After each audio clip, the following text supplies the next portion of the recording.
अस्सलामु अलैकुम and a very good morning. साथ साथ आपको जुम्मा मुबारक कहेंगे एक्सप्रेसो के एक नए एपिसोड के साथ। ये हैं इमरान हसन और ये हैं अरमला Hasan making the things right. आप सबको जुम्मा बहुत मुबारक। हदीस मुबारक है कि जुम्मे के दिन दुरूद पाक पढ़ने का एहतमाम ज़्यादा से ज़्यादा किया जाए। नबी करीम सल्लल्लाहु अलैहि वसल्लम ने फरमाया कि जब आप दुरूद पढ़ते हैं जुम्मे के रोज़ तो वो मेरे हुजूर पेश किए जाते हैं।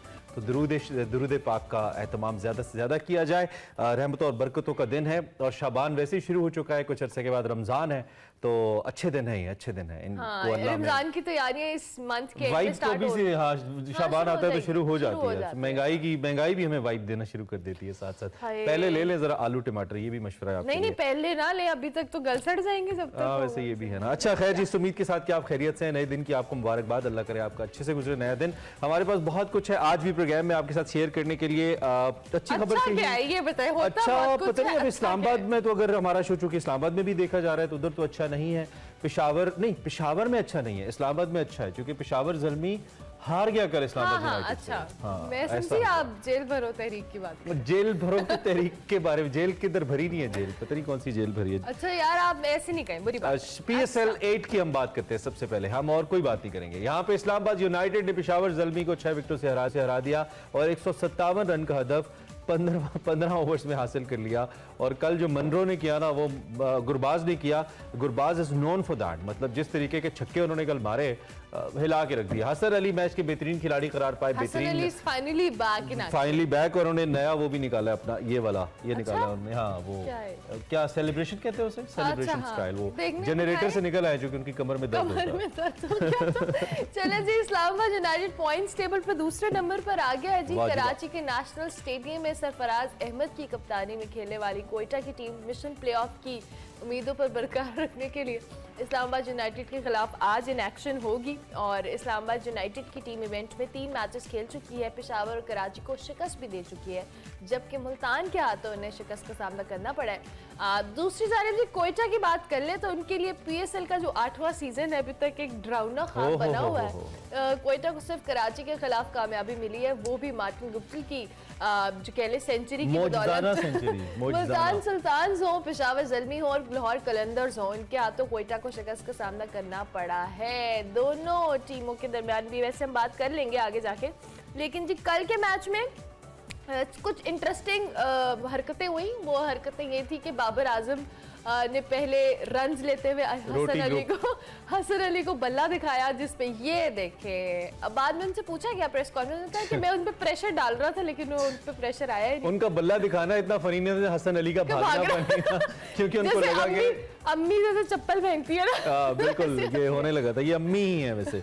वो कहते हैं ना ये देखें जी उनका बल्ला टूट गया। आपको पता ना बाबर वो भाई हैं जिसने सब बहनों को बोझ उठाया है, मिर्जा साहब कहते हैं ये बिल्कुल ये अम्मी। अच्छा ये देखिए बाबर का बल्ला ना टूट गया, जब वो फॉर्म में आए तो उनका बल्ला टूट गया, तो ये गलत हुआ। बाबर ने कल फिर 50 तो स्कोर की, 100 में कन्वर्ट नहीं कर पाए, लेकिन उनकी ये 50 भी ज़ल्मी को जिता नहीं पाई है। वंस अगेन बाबर का जो बॉल टू रन्स रेशो है वो कोई इतना इस T20 के हवाले से जिस तरह इस T20 की डिमांड है वैसे नहीं है। बाबर रन्स तो अच्छे कर रहे हैं। जैसे कल गुरबाज ने खेला, आते बहुत एग्रेसिव गेम प्ले किया और फिर उन्होंने साबित किया कि he is one of the best hitters in the world. और क्या खूबसूरत बैटिंग के लिहाज से इस्लामाबाद यूनाइटेड की सिलेक्शन है। मैं देख रहा था कि जब गुरबाज मुसलसल मारे जा रहे थे और तकरीबन 12 की औसत से रन बन रहे थे, 10 से 12 की औसत से, उसके बाद भी जो बैटिंग थी उसमें आजम खान थे, उसमें आसिफ थे, उसमें शादाब हिमसेल्फ, उसमें हसन अली, मतलब नीचे तक बिल्कुल इतनी तगड़ी बैटिंग इस्लामाबाद यूनाइटेड की है। तो यूनाइटेड एक बहुत टफ कंटेस्टेंट के तौर पर मौजूद है किसी भी टीम के सामने। अगरचे के डार्क हॉर्स हैं, ये बहुत ज्यादा शोर नहीं मचाते हैं, इनकी मार्केटिंग बहुत नहीं होती है। पता नहीं अब मैनेजमेंट की कंजूसी है। यूनाइटेड की मैं बात कर रहा हूँ कि पेशावर ज़ल्मी तो अच्छी खासी मार्केटिंग करता है, उन्होंने तो माहिरा खान को एम्बेसडर जी, लेकिन इस्लामाबाद यूनाइटेड को मैं डार्क हॉर्स इसलिए कहता हूँ क्योंकि ये बिल्कुल चुपके से जो है ना वो आते हैं और अक्सर मैचेस निकाल के ले जाते हैं। तो जो भी टीम्स अब इस्लामाबाद यूनाइटेड के खिलाफ आ रही है, गुरबाज की कल की फॉर्म देखने के बाद उनके लिए बहुत कोयटा ग्लैडिएटर्स आज उनका हाल पहले हमारे सामने है, लेकिन कोई बात नहीं जी, मायूस नहीं होना। आज भी आपके पास मौका है, आइंदा आने वाले मैचेस में मौका नहीं। वो अभी पॉइंट्स टेबल इतना अच्छे तरीके से बन रहा है कि कोई भी टीम अभी तक आउट नहीं है। पॉइंट्स टेबल पे मुल्तान सुल्तान्स पहले, इस्लामाबाद दूसरे, लाहौर कलंदर तीसरे, पेशावर, देन कराची एंड आखिर में कोयटा ग्लैडिएटर्स। पॉइंट्स टेबल की सूरत हाल है। चलें जी, क्रिकेट पे इन डिटेल तज्जिया हम आगे जाके लेंगे, लेकिन अभी आपको बताएंगे आज की बड़ी खबर।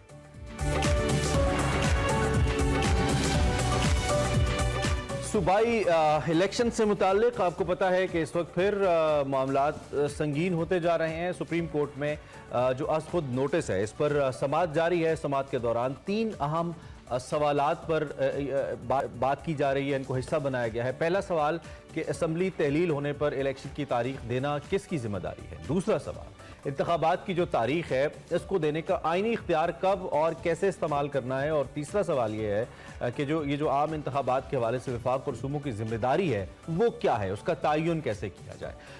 चीफ जस्टिस ने यह वाज़ेह किया है कि आइन के खिलाफ जो बातें हैं या आइन की जो खिलाफ वर्जी है वो किसी सूरत बर्दाश्त नहीं की जाएगी। आइन ये कहता है कि 90 दिन के अंदर इलेक्शन होने चाहिए तो होने चाहिए। सुप्रीम कोर्ट सदर वफाक, गवर्नर पंजाब और KPK को नोटिस जारी कर दिए हैं सुप्रीम कोर्ट ने, और इस पर समाअत भी होगी। मगर समाअत के दौरान अहम बात यह देखने में आई है, अब तक जो नेगोशिएशंस हुई हैं, ये जो बात हुई है, लार्जर बेंच में शामिल जस्टिस मंदोखेल जो हैं जमाल साहब, उन्होंने अस खुद नोटिस पर तहफ़्फ़ुज़ात का इजहार कर दिया और कहा कि इस हवाले से पहले स्पीकर्स की दरख्वास्तें दायर हुई हैं, अस खुद नोटिस बाद में लिया गया है। इसके साथ लार्जर बेंच के जो रुकन हैं जस्टिस मुज़ाहिर अकबर नकवी, उनके खिलाफ सुप्रीम जुडिशल काउंसिल के अंदर एक रेफरेंस भी दायर कर दिया गया है, जिसमें सुप्रीम कोर्ट के जजेस और उनके ये जो खासतौर पर नकवी साहब हैं, इनके बारे में ये बात की गई है कि इनकी जो अहल खाना की जायदादें हैं या इनके एसेट्स हैं उसमें गैर मामूली इजाफा हुआ है कुछ अरसे के अंदर, तो इसकी इस्तदा की गई कि इसको तहकीकात की जाए। जबकि पाकिस्तान बार कौंसिल और वजीर आजम ने भी सुप्रीम कोर्ट के अस खुद नोटिस पर तश्कील बेंच पर तहफ़्फ़ुज़ात का इजहार किया है। दूसरी जानिब जी मरियम नवाज साहिबा ने अदलिया के खिलाफ नया महाज खोल लिया है। सरगोदा में तकरीब के दौरान उन्होंने बड़ी स्क्रीन पर सुप्रीम कोर्ट के 2 हाजिर जजेस समेत 4 जजेस और एक साबिक जर्नैल की तस्वीर चलाई। इल्जाम लगाया कि ये 5 का साजिशी टोला है जिन्होंने नवाज शरीफ के खिलाफ साजिश की और उन्हें हुकूमत से निकाला। दूसरी जानिब जी तहरीक इंसाफ की जेल भरो तहरीक का तीसरा राउंड है। रावलपिंडी की क़यादत है और उसमें गिरफ्तारियां दी जाएंगी। आप इज़हारे यकजहती का इरादा तो नहीं रखते? किस बात तहरीक इंसाफ के आप नून लीग के साथ कर ले, मैं PTI के साथ कर लूंगी। गुज़िश्ता रोज पेशावर में पुलिस गिरफ्तारी का ऐलान करती रही मगर किसी रहनुमा और कारकुन ने गिरफ्तारी नहीं दी, जबकि लाहौर से गिरफ्तार जो सीनियर रहनुमा है उनको दूर दराज जेलों में मुंतकिल कर दिया गया और उनके अहले खाना ने उनकी रिहाई के लिए लाहौर हाई कोर्ट में दरखास्त दी है। इसी सारी सूरत हाल पे बात करेंगे। आज रावलपिंडी में जो जेल भरो तहरीक है उसके हवाले से हमारे नुमाइंदे हमें ज्वाइन करेंगे और जो मौजूदा सूरत हाल है उसमें PTI के सीनियर रहनुमा अली मोहम्मद साहब हमारे साथ। अली मोहम्मद खान साहब जेल से हमें ज्वाइन करेंगे? नहीं, वो उन्होंने गिरफ्तारी नहीं दी। अली मोहम्मद खान साहब थैंक यू वेरी मच, बहुत शुक्रिया आपका भी। और सबसे पहले आपकी इजाजत से इमरान असगर से हम तफसीलात ले लेते हैं। रावलपिंडी में आज जेल भरो तहरीक का आगाज हो रहा है। इमरान असगर, क्या ताज़ा तरीन सूरत हाल है? कौन से PTI के अहम रहनुमा हैं जो गिरफ्तारियां देंगे और कारकुनान के हवाले से भी बताइएगा कि कितनी तादाद है? जी अरमला, आज जो PTI जेल भरो तहरीक का तीसरा रोज रावलपिंडी से शमाली पंजाब के सदर आमिर कियानी की क़यादत में, जो कि साबिक वजीर भी हैं, उनकी क़यादत में PTI जो है वो गिरफ्तारियां आज रज़ाकाराना तौर पर पेश करेगी। नमाज जुमा के बाद कमेटी चौक में जो है वो पंडाल सजेगा। यहाँ पर वो तमाम मरकजी कायदीन जो कि साबिक MPA, साबिक MNAs या साबिक वफाकी वज़रा रह चुके हैं रावलपिंडी से, वो तमाम लोग यहाँ पर गिरफ्तारियां देंगे। दूसरी जानिब रावलपिंडी पुलिस ने भी इंतजामात कर रखे हैं। उनका यही कहना है कि वो किसी भी कारकुन को गिरफ्तार नहीं करेंगे, किसी रहनुमा को गिरफ्तार नहीं करेंगे, बल्कि उन्होंने इनकार कर दिया इन रज़ाकाराना गिरफ्तारियों पे एक्शन लेने पे। अलबत्ता जो भी रहनुमा या कारकुनान जो है वो कानून को हाथ में लेंगे, किसी भी तरह का पथराव करेंगे, पुलिस के साथ दखम पेल करेंगे, मरकजी शाहराहों को बंद करेंगे, तो ऐसी सूरत हाल में PTI के लोगों को गिरफ्तार किया जाएगा। दूसरी जानिब जो जेल भरो तहरीक का जो आगाज होना है, तो मैं आपको खबर ये दूं कि रावलपिंडी की जेल ऑलरेडी भर चुकी है, क्योंकि अडयाला जेल में गुंजाइश से ज्यादा कैदी हैं। जहां पर 2500 कैदी रखने की गुंजाइश थी, वहां पर इस वक्त 4500 है। लिहाजा ये फैसला किया गया है कि PTI के जो रहनुमा अगर कानून तोड़ने की कोशिश में उनको गिरफ्तार किया जाता है, तो याद रखें उनको अडयाला जेल में नहीं रखा जाएगा, उनको मियांवाली या पंजाब की दीगर जेलों में मुंतकिल किया जाएगा। तो ये वो सारे इंतजामात हैं। फिलहाल जिले इंतजामिया की जानिब से दफा 144 का नफाज नहीं किया गया। डिप्टी कमिश्नर रावलपिंडी वकार हसन चीमा इन सारे इंतजाम की निगरानी करेंगे। अलबत्ता जो लोग कानून तोड़ेंगे उनको गिरफ्तार किया। इमरान साहब, लिस्ट कितने लोगों की है? क्या आज भी तहरीक इंसाफ ने लिस्ट बनाई है? और पिंडी आमिर कियानी साहब का तो आपने जिक्र किया, पिंडी में शेख रशीद साहब भी हैं जो कि एलआई हैं तहरीक इंसाफ के, और मुझे याद है उनकी एक स्टेटमेंट, उन्होंने कहा था सबसे पहली गिरफ्तारी मैं दूंगा। शेख साहब ने नहीं दी अभी तक गिरफ्तारी, उनको याद कराएं ना आप पिंडी में। जी बिल्कुल इमरान, शेख रशीद भी यहाँ पर होंगे, शेख राशिद शफीक जो उनके भतीजे हैं वो होंगे, साबिक एमएनए सदाकत अब्बासी यहाँ से गिरफ्तारी देंगे। इसी तरह साबिक वफाकी वजीर गुलाम सरवर खान यहाँ पर आएंगे। साबिक सूबाई वजीर राजा बिशारत अपना शो अलग से करेंगे और यही कहा जा रहा है कि वो अपने हल्के का जो थाना है, और फैजल हसन चौहान भी है, वहाँ से गिरफ्तारी गिरफ्तार हो रहे हैं। जी बिल्कुल, फैजल हसन चौहान भी यहाँ से गिरफ्तारी देंगे।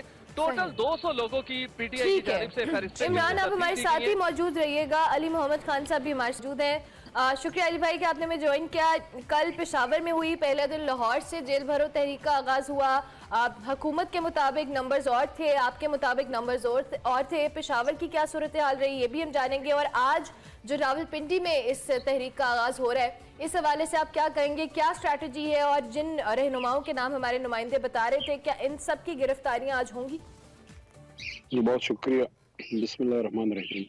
अल्लाहुम्मा सल्लि व सल्लिम मुबारक अला सय्यिदिना मुहम्मद व अला आलि मुहम्मद। सबसे पहले तो जो हमारी सीनियर लीडरशिप लाहौर से गिरफ्तार हुई, मुख्तलिफ जगहों पर इनको ले जाया गया, उसके हवाले से मैं एक बात की वजाहत करना चाहूँगा। जो कल से एक प्रोपेगेंडा पीडीएम की तरफ से किया जा रहा है, कोई जमानत की दरख्वास्त जैन कुरैशी साहब ने जमा नहीं की।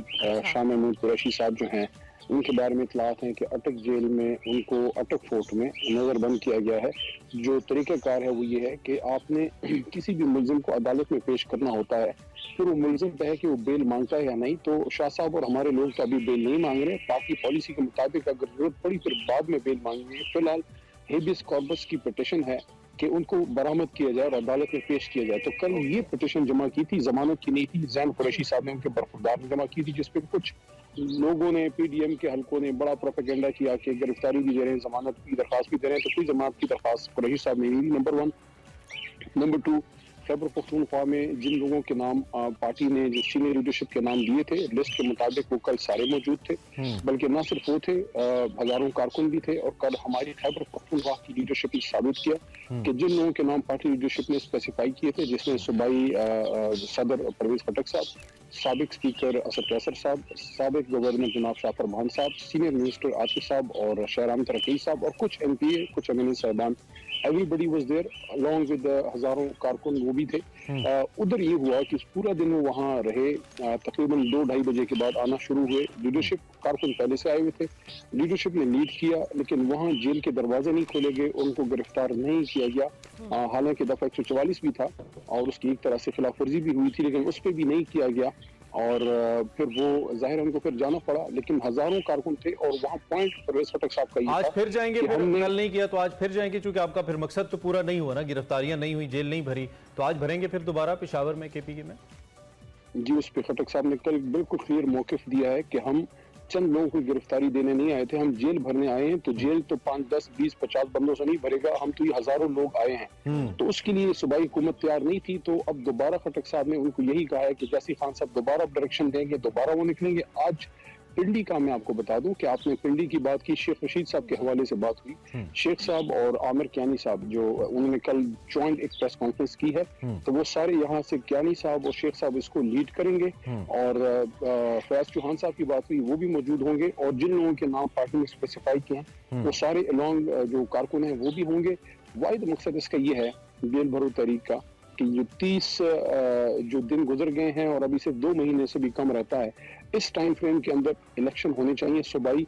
और बेहतर ये होगा कि कौमी असेंबली भी जो है मेरे ख्याल में, अली मोहम्मद खान साहब, एक चीज समझ नहीं आई, आपने जैसे और सारा इलेक्शन एक दिन हो, आपने जैसे खुद भी बताया और हमें भी मालूम है कि 200 जो मेंबरान हैं या लीडरान हैं, इनकी फहरिस्तें बनाई गई फर्स्ट ईयर के अंदर के वो गिरफ्तारियां दें।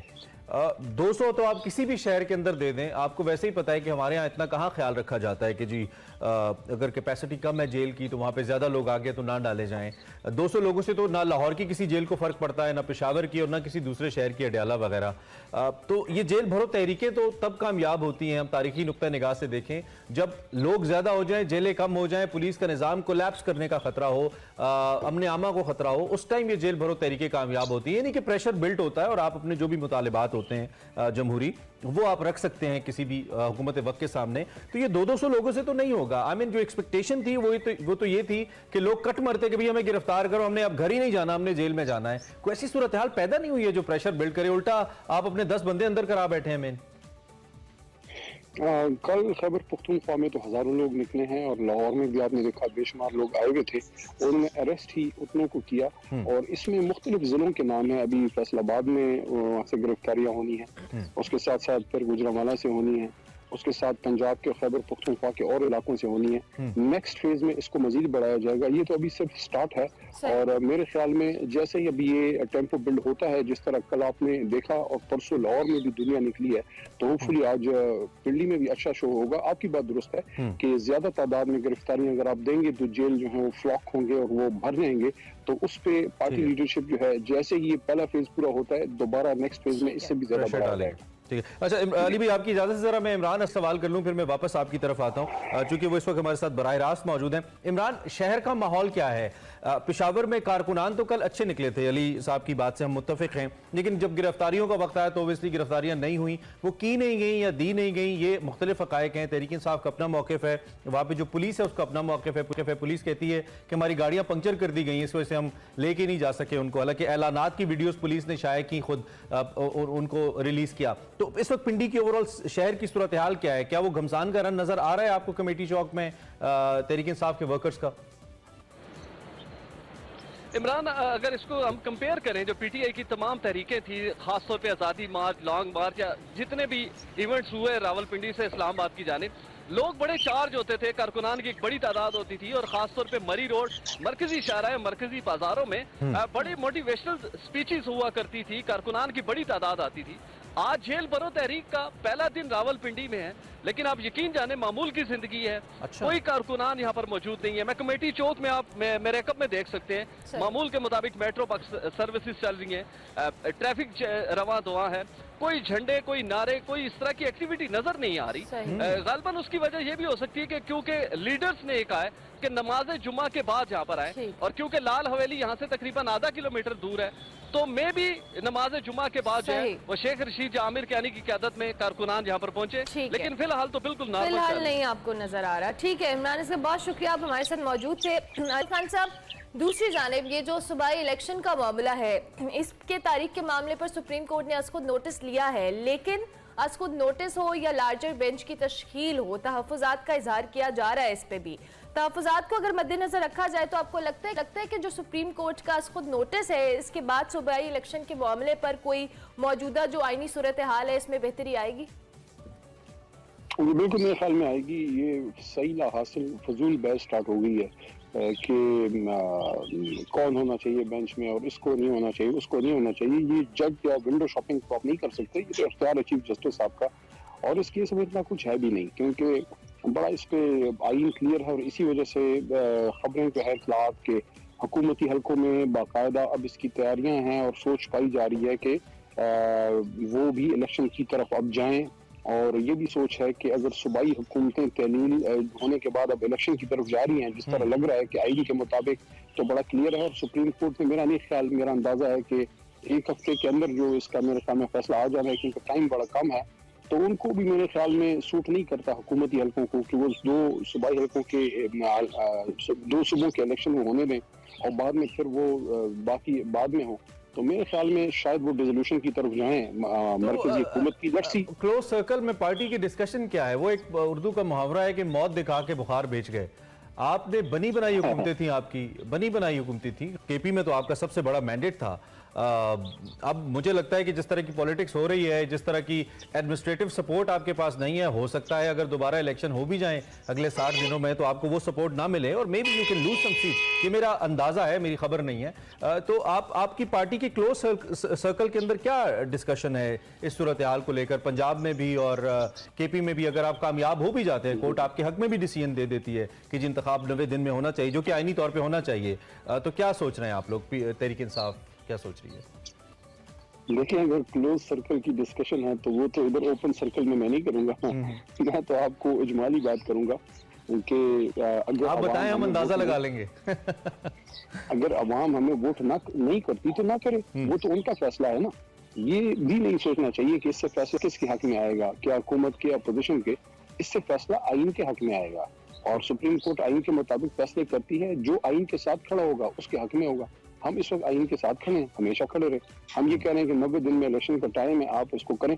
मेन जो हमारा मकसद था वो यही था कि हम सुबह के इलेक्शन करा के तो फोर्स करें जनरल इलेक्शन भी, उसमें तो इंशाल्लाह हम तकरीबन कामयाब हैं, क्योंकि कोई भी मुल्क लेकिन अली मोहम्मद साहब, आपकी पार्टी स्ट्रेटजी अपनी जगह, आपकी पार्टी स्ट्रेटजी अपनी जगह जो है, आप जरूर उसको वो करें, लेकिन आप जैसे लोग हमें फ्लोर ऑफ द हाउस पे बैठकर अपनी पार्टी का मौक़िफ़ डिफेंड करते हुए ज़्यादा अच्छे लगते हैं।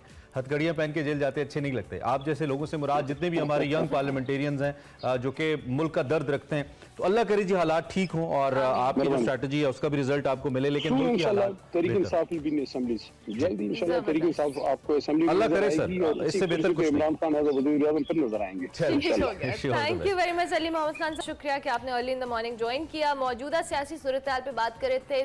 तहरीक इंसाफ की जेल भरो तहरीक, आज रावलपिंडी में इसका तीसरा राउंड शुरू होने वाला है। हमारे नुमाइंदे भी इस हवाले से अपडेट कर रहे थे। फिलहाल तो वहाँ पे तहरीक इंसाफ के कारकुनान नजर नहीं आ रहे, लेकिन जुम्मे के बाद एक्सपेक्टेड है कि वहाँ पर कुछ शेख रशीद साहब के ससुराल में आज रात का खाना होगा, क्योंकि कहते हैं जेल मेरा ससुराल है, शेख साहब ये कहते हैं। खैर, बिल्कुल आगे बढ़ते हैं और बात करते हैं हम फुटबॉल के सुपरस्टार रोनाल्डो की, जिन्होंने सऊदी अरब के यौम तासीस के जश्न में खुसूसी तौर पर शिरकत की और मकामी लिबास में जिनकी वीडियो है वो वायरल हो गई। Ronaldo Saudi football club Al Nassr का हिस्सा है और उन्होंने यौम तासीस के मौके पर यह जश्न की तकरीब थी। इसमें मखसूस अंदाज और लिबास पहना और दुनिया भर में इस वीडियो को बहुत सराहा गया। सऊदी अरब अपने कल्चर की तरवीज के लिए रोनाल्डो का बेहतरीन इस्तेमाल कर रहा है। रोनाल्डो भी ऐसे लगता है कि घुल मिल गए हैं, वो रंग नजर आना शुरू हो गया और ये एक अनोखा तजर्बा है जो कि किया गया है, लेकिन इट लुक्स ग्रेट। सो खैर जी, हमने एक ब्रेक लेनी है, ब्रेक के बाद आते हैं।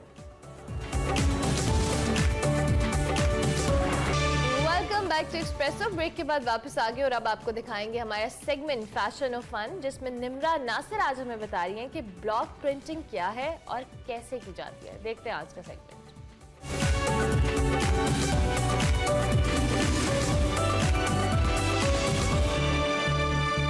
अस्सलाम वालेकुम नाज़रीन, मैं हूं निम्रा नासिर और हमेशा मेरी कोशिश रहती है कि आपको अपने सेगमेंट के थ्रू कुछ नया दिखाऊं और आपको कुछ ऐसा दिखाऊं जो पहले आपने कभी डिस्कवर नहीं किया होगा।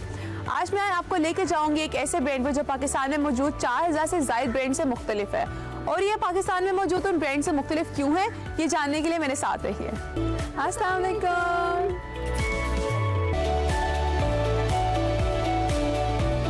अच्छा, तो शाहकार बाय आदिला, शाहकार का क्या मतलब है इसमें? देखिए, शाहकार का मतलब है मास्टरपीस। तो हम चाहते थे कि कोई नई चीज़ इंट्रोड्यूस करवाई जाए, इसलिए हमने सोचा कि क्यों ना हैंड पेंटिंग और ब्लॉक प्रिंटिंग को इंट्रोड्यूस करवाएं, क्योंकि ब्लॉक प्रिंटिंग की हिस्ट्री तो काफ़ी पुरानी है। लाइक सब कॉन्टिनेंट में ब्लॉक प्रिंटिंग तो एक अरसे से चल रही है, तो हमने उसको थोड़ा सा मॉडर्नाइज किया, उसको एक ओरिएंटल लुक भी दी और दोनों चीज़ें इस तरह से हमने इंट्रोड्यूस कराई। अच्छा, तो अब पाकिस्तान में like a lot of handmade brand. जी जी। तो आपका ब्रांड मुख्तलिफ कैसे कौन सा है? हमारा ब्रांड मुख्तलिफ ऐसे है क्योंकि इट्स लेड बाय वुमेन। इसके अलावा हर चीज़ ओरिजिनल और हैंडमेड है। हमारे जितने आर्टिस्ट हैं वो लोकल हैं। फॉर मैन रेंज इंट्रोड्यूस की, उसके साथ साथ किड्स की भी है यहाँ? जी जी, फॉर मैन भी और किड्स भी हैं। अब हमारी काफ़ी बड़ी है जो, और बस अभी सून इंशाल्लाह हम एक अपना लॉन्च कर रहे हैं ब्राइडल्स। अच्छा, ये मैं देख रही हूँ यहाँ पे कोई काम चल रहा है। जी जी, ये हैंड ब्लॉक प्रिंटिंग हो रही है इस वक्त। मैं आपको दिखाती हूँ। अस्सलाम वालेकुम। जी वालेकुम सलाम। आपका क्या नाम है? अयास। आपने जैसे ये बनाया अभी, ठीक है, तो ये कितना टाइम लगा आपको? ये 1.5 से 2 घंटे लग जाते हैं। और इसको ड्राई होने में? ड्राई होने में 5 से 10 मिनट ही लगते हैं। कॉटन है, कॉटन पे जल्दी सूख जाता है। ओह, ये देखिए लकड़ी पे इस तरह से डिजाइन होता है, तो अगर मुझे ये डिजाइन नहीं चाहिए मुझे, तो ये बनता कैसे डिजाइन इसके ऊपर बेसिकली? ये हैंडमेड से बनता है। ये हाथ से बनता है? जी। इतना बारीक डिजाइन हाथ से बनता जी, है? तो अच्छा, जिस तरह से मैं डिजाइन दे दूंगी वो हाथ से इस तरह बना के, तो आप फिर ये कर देंगे मुझे? जी इसी तरह। ओह वाओ, यहाँ पर तो सरप्राइजिंगली कटलरी पेंटिंग भी है। सबसे पहले इसको एयर ड्राई किया जाता है, इसके बाद इसको ओवन में बेक किया जाता है। बेक होने के बाद क्या होता है कि ये सेफ हो जाता है, इसका पेंट नहीं उतरेगा। आप इसको डिश वॉशर किसी चीज में भी यूज कर सकते हैं। मतलब इसमें खा भी सकते हैं? जी बिल्कुल, आप इससे खा भी सकते हैं, आप इसे डेकोरेशन भी कर सकते हैं और इसमें खा भी सकते हैं। ओह अच्छा, ये फैब्रिक मुझे डिफरेंट लग रहा है जो बाहर फैब्रिक जी ये शिफॉन है, बहुत फाइन फैब्रिक है। तो कितने लोग हैं आपकी टीम में, कितने लोग करते हैं मिलकर ये सब? हमारे 7 से 8 लोग हमारी टीम में है। देखिए कपड़ा खरीदने से उसको डाई करवाना, उस पर काम होना, प्रिंटिंग, और इट्स अ टीम वर्क।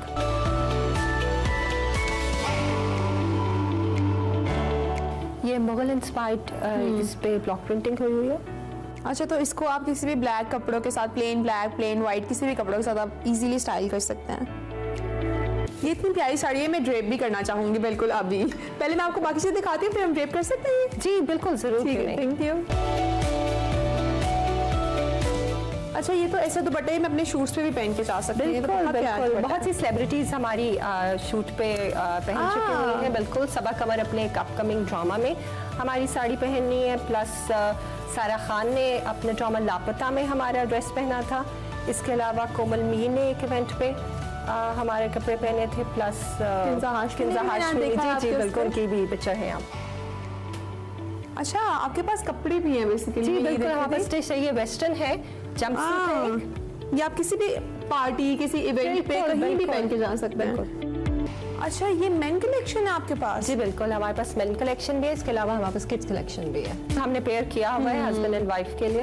ये आप सनफ्लावर्स बना रही हैं? जी बिल्कुल, ये दुपट्टा है और मैं इस पे सनफ्लावर्स पे, ये ऑर्गेन्जा का दुपट्टा है और मैं इस पे सनफ्लावर्स पे। तो ये पीछे ये फ्रेम है? जी बिल्कुल, ये अड्डा इसे कहते हैं। ये फ्रेम है और ये तकरीबन 2.5 मीटर का होता है, और इस पे रख के हम इसको पिन अप करके काम करते हैं। आपके लिए बड़ी अच्छी एक न्यूज़ है कि हम बहुत जल्द अपनी आर्ट क्लासेस शुरू कर रहे हैं। Oh, I was waiting for this actually. और you will be our first student. मैं यहाँ पे पेंट करने लगी हूँ स्टार।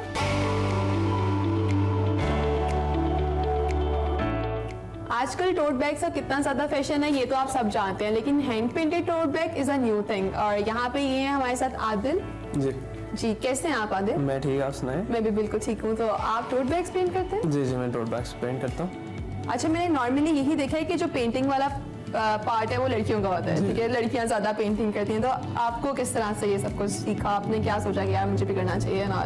तो it's a very good thing कि लड़के भी इस चीज़ में हैं, लेकिन ये कैसे है? मुझे असल में बस शौक था, यानी एज सच मैंने जेंडर के बारे में नहीं सोचा, ना ही मैंने ये सोचा कि कोई यानी इट्स अ फीमेल और मेल डोमिनेटेड प्रोफेशन और समथिंग। मैंने बस अपने हिसाब से जो मुझे पसंद आया मैंने कर लिया। जी तो नाजरीन, आज मैं आपको लेके गई शाहकार भाई आदिला की वर्क स्पेस में और आपको दिखाया कि वो किस तरह से टीम में काम करते हैं। आपको उनकी टीम से मिलवाया और उनका काम दिखाया। मैंने खुद बहुत कुछ सीखा, जिसमें मैंने सीखी हैंड पेंटिंग और साड़ी ड्रेप करना। आई होप आपने भी सेगमेंट में बहुत कुछ सीखा होगा। आपसे मुलाकात होती है इंशाल्लाह अगले सेगमेंट में। तब तक के लिए अल्लाह हाफ़िज़। Welcome back to Expresso. बात कर लेते हैं कुछ स्पोर्ट्स में। क्रिकेट के हवाले से हमने प्रोग्राम के शुरू में भी PSL 8 की बात की थी। कल एक इंपॉर्टेंट मैच था, Peshawar versus Islamabad, United versus Zalmi भी कह सकते हैं। इस मैच के अंदर पेशावर ज़ल्मी की परफॉर्मेंस कुछ बहुत अच्छी नहीं रही और तकरीबन 6 विकेट से इस मैच को पेशावर ज़ल्मी हार गई और इस्लामाबाद यूनाइटेड ने शिकस्त दे दी इस मैच में। बिल्कुल 157 का टारगेट 31 बॉल्स के कबल ही अबूर कर लिया। रहमानुल्लाह गुरबाज ने 31 गेंदों पर 62 रन की इनिंग्स खेली और इसी तरह से जो पेशावर ज़ल्मी है वो हार गया और इस्लामाबाद यूनाइटेड जीत गया। सलीम खालिक साहब हमारे साथ मौजूद हैं, उनसे हम बात कर लेते हैं। खालिक साहब, thank you very much for joining us. A very good morning. कल का मैच, पहले तो ये बताएं कल आप किसको सपोर्ट कर रहे थे, पेशावर ज़ल्मी या इस्लामाबाद यूनाइटेड? कल मैं आपकी वाली टीम को सपोर्ट कर रहा था, इस्लामाबाद यूनाइटेड। मेरी टीम नहीं है, वो इमरान की टीम है, मेरी लाहौर कलंदर। तो एक बात है, इमरान भी अच्छे दोस्त हैं, उनकी टीम है तो उसको सपोर्ट कर। अच्छा सलीम खान साहब, कल पेशावर ज़ल्मी दो के बहुत बुरा नहीं खेली लेकिन बहुत अच्छा भी नहीं खेली, लेकिन इस्लामाबाद यूनाइटेड ने कल अच्छा खेला, क्या कहेंगे? नहीं, पेशावर ज़ल्मी एक वक्त तो ऐसा लग रहा था जब उनके 6 ओवर में 70+ स्कोर हो चुका था, 7 ओवर में, बहुत तेज बैटिंग, हारिस तो बहुत अच्छी बैटिंग कर रहे थे, बाबर भी उनको अच्छा सपोर्ट कर रहे थे। उस वक्त लग रहा था कि 200 प्लस जाएगा और फिर ये चेस करना मुश्किल हो जाएगा इस्लामाबाद के लिए, लेकिन फिर हारिस के आउट होते ही सूरत हाल में ड्रामाई तब्दीली आई और फिर बाबर भी उस तरह से अपना गेयर चेंज नहीं कर सके कि बहुत हिटिंग करके बड़ा स्कोर बनाए, तो स्कोर ही बहुत कम बना था। और इस्लामाबाद की टीम जो है उसकी बैटिंग बहुत स्ट्रॉन्ग है, उसके लिहाज से तो काफी कम स्कोर था। अच्छी चीज ये नजर आई कि हसन अली आए, कमबैक किया, पहले ओवर में उनकी खूब पिटाई हुई और मजे की बात है उनका लाइव इंटरव्यू भी बार बार आ रहा था, तो मुझे बड़ा ना अजीब सा लग रहा था कि मैंने कहा इसी का इंटरव्यू आ रहा है, इसी बेचारे की पिटाई हो रही है। खैर फिर जो उन्होंने कमबैक किया और एक ही ओवर में 2 प्लेयर्स को, जो फॉरेन प्लेयर्स, दोनों को बोल्ड किया, वहां से जो गेम है वो चेंज हुआ।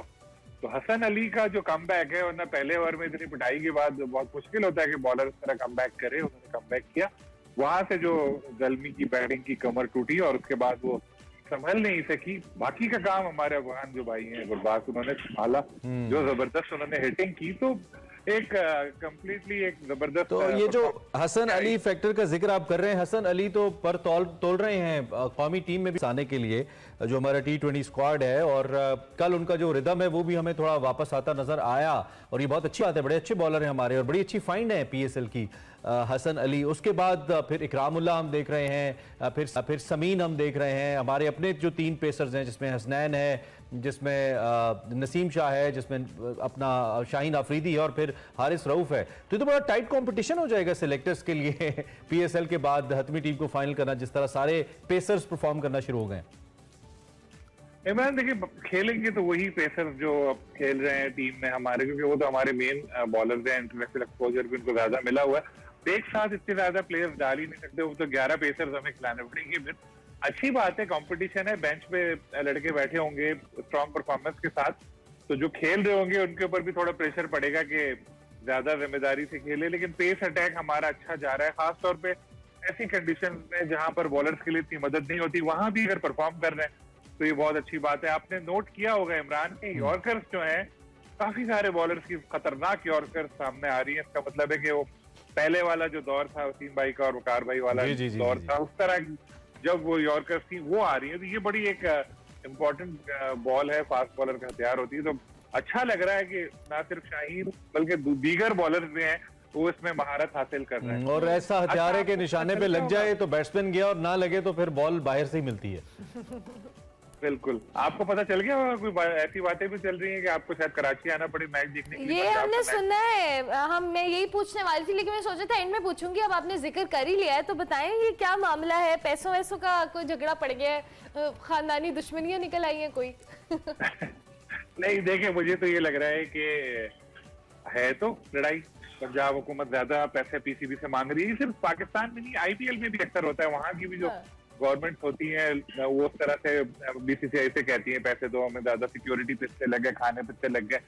अब PCB देना चाह नहीं रहा इतने पैसे पंजाब गवर्नमेंट को। मेरा ख्याल है, हो सकता है मैं गलत हूँ, कल फिर मुझे नहीं बोलेगा आपने तो ये कहा था, लेकिन मुझे ऐसा लगता है कि ये एक PCB ने एक कार्ड शो किया है कि जी हम मैच शिफ्ट कर देंगे डराने के लिए। अब एक हलचल मच गई होगी, अब हलचल मच गई होगी पंजाब में ना। लेकिन एक कजाफी तो उन्होंने बंद किया हुआ, फिर भी मतलब उनको उम्मीद है कि मैच यहीं पे होंगे।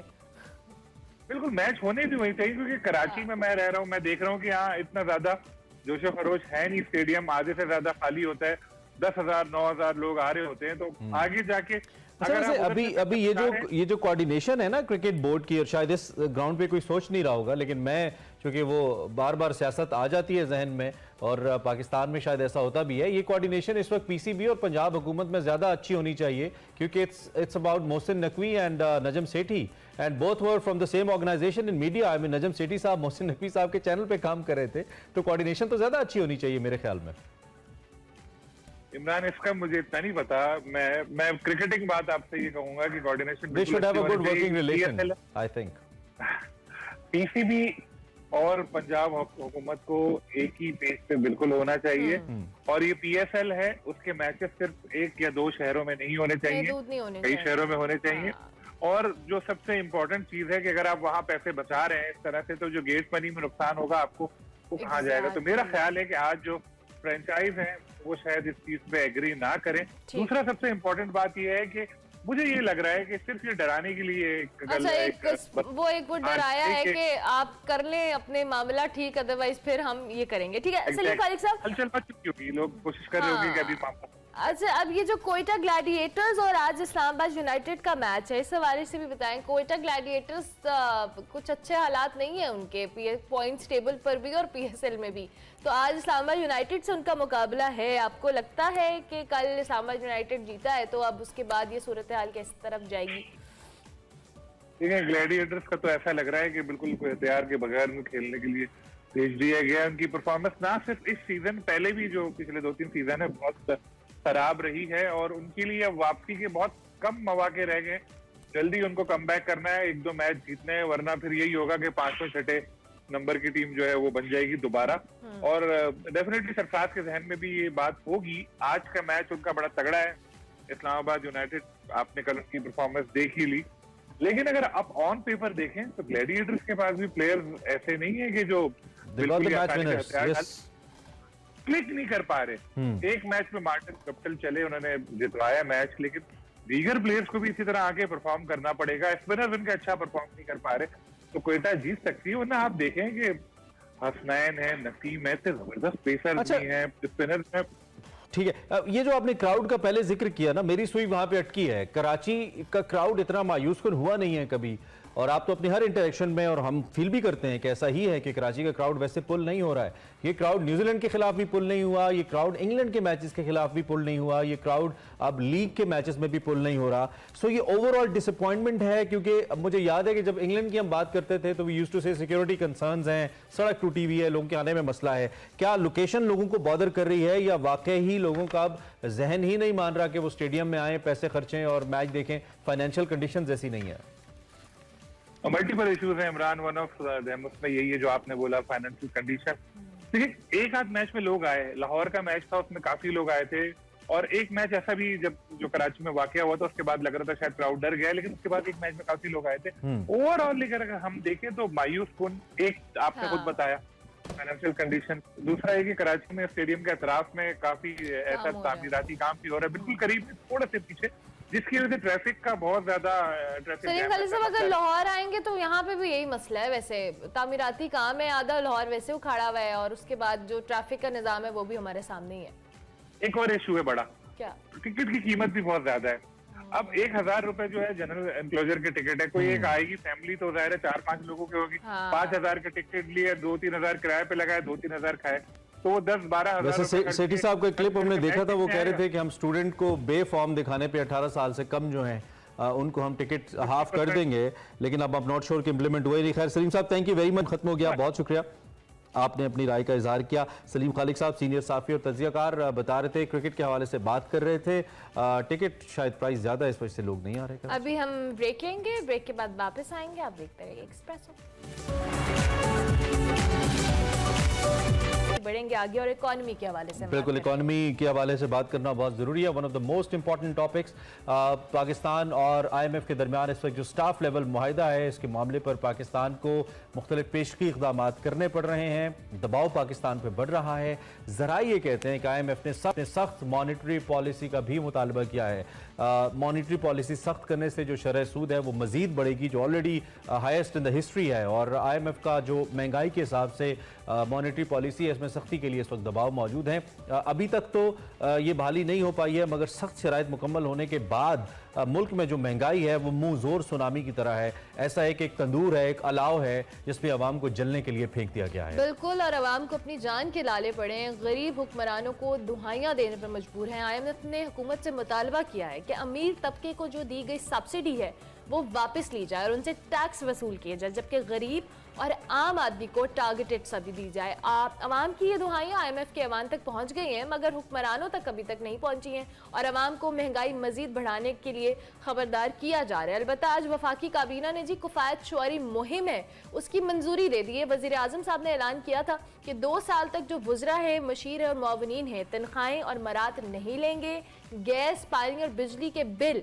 अपनी जेब से अदा करेंगे। काबीना का कोई रुकन या सरकारी अफसर लग्जरी गाड़ी इस्तेमाल नहीं करेगा, जबकि वुज़रा और सरकारी अफसरान बिजनेस क्लास में सफ़र नहीं करेंगे, जबकि गैर मुल्की दौरे के दौरान 5 स्टार होटल्स में भी आपको क़याम नहीं मिलेगा।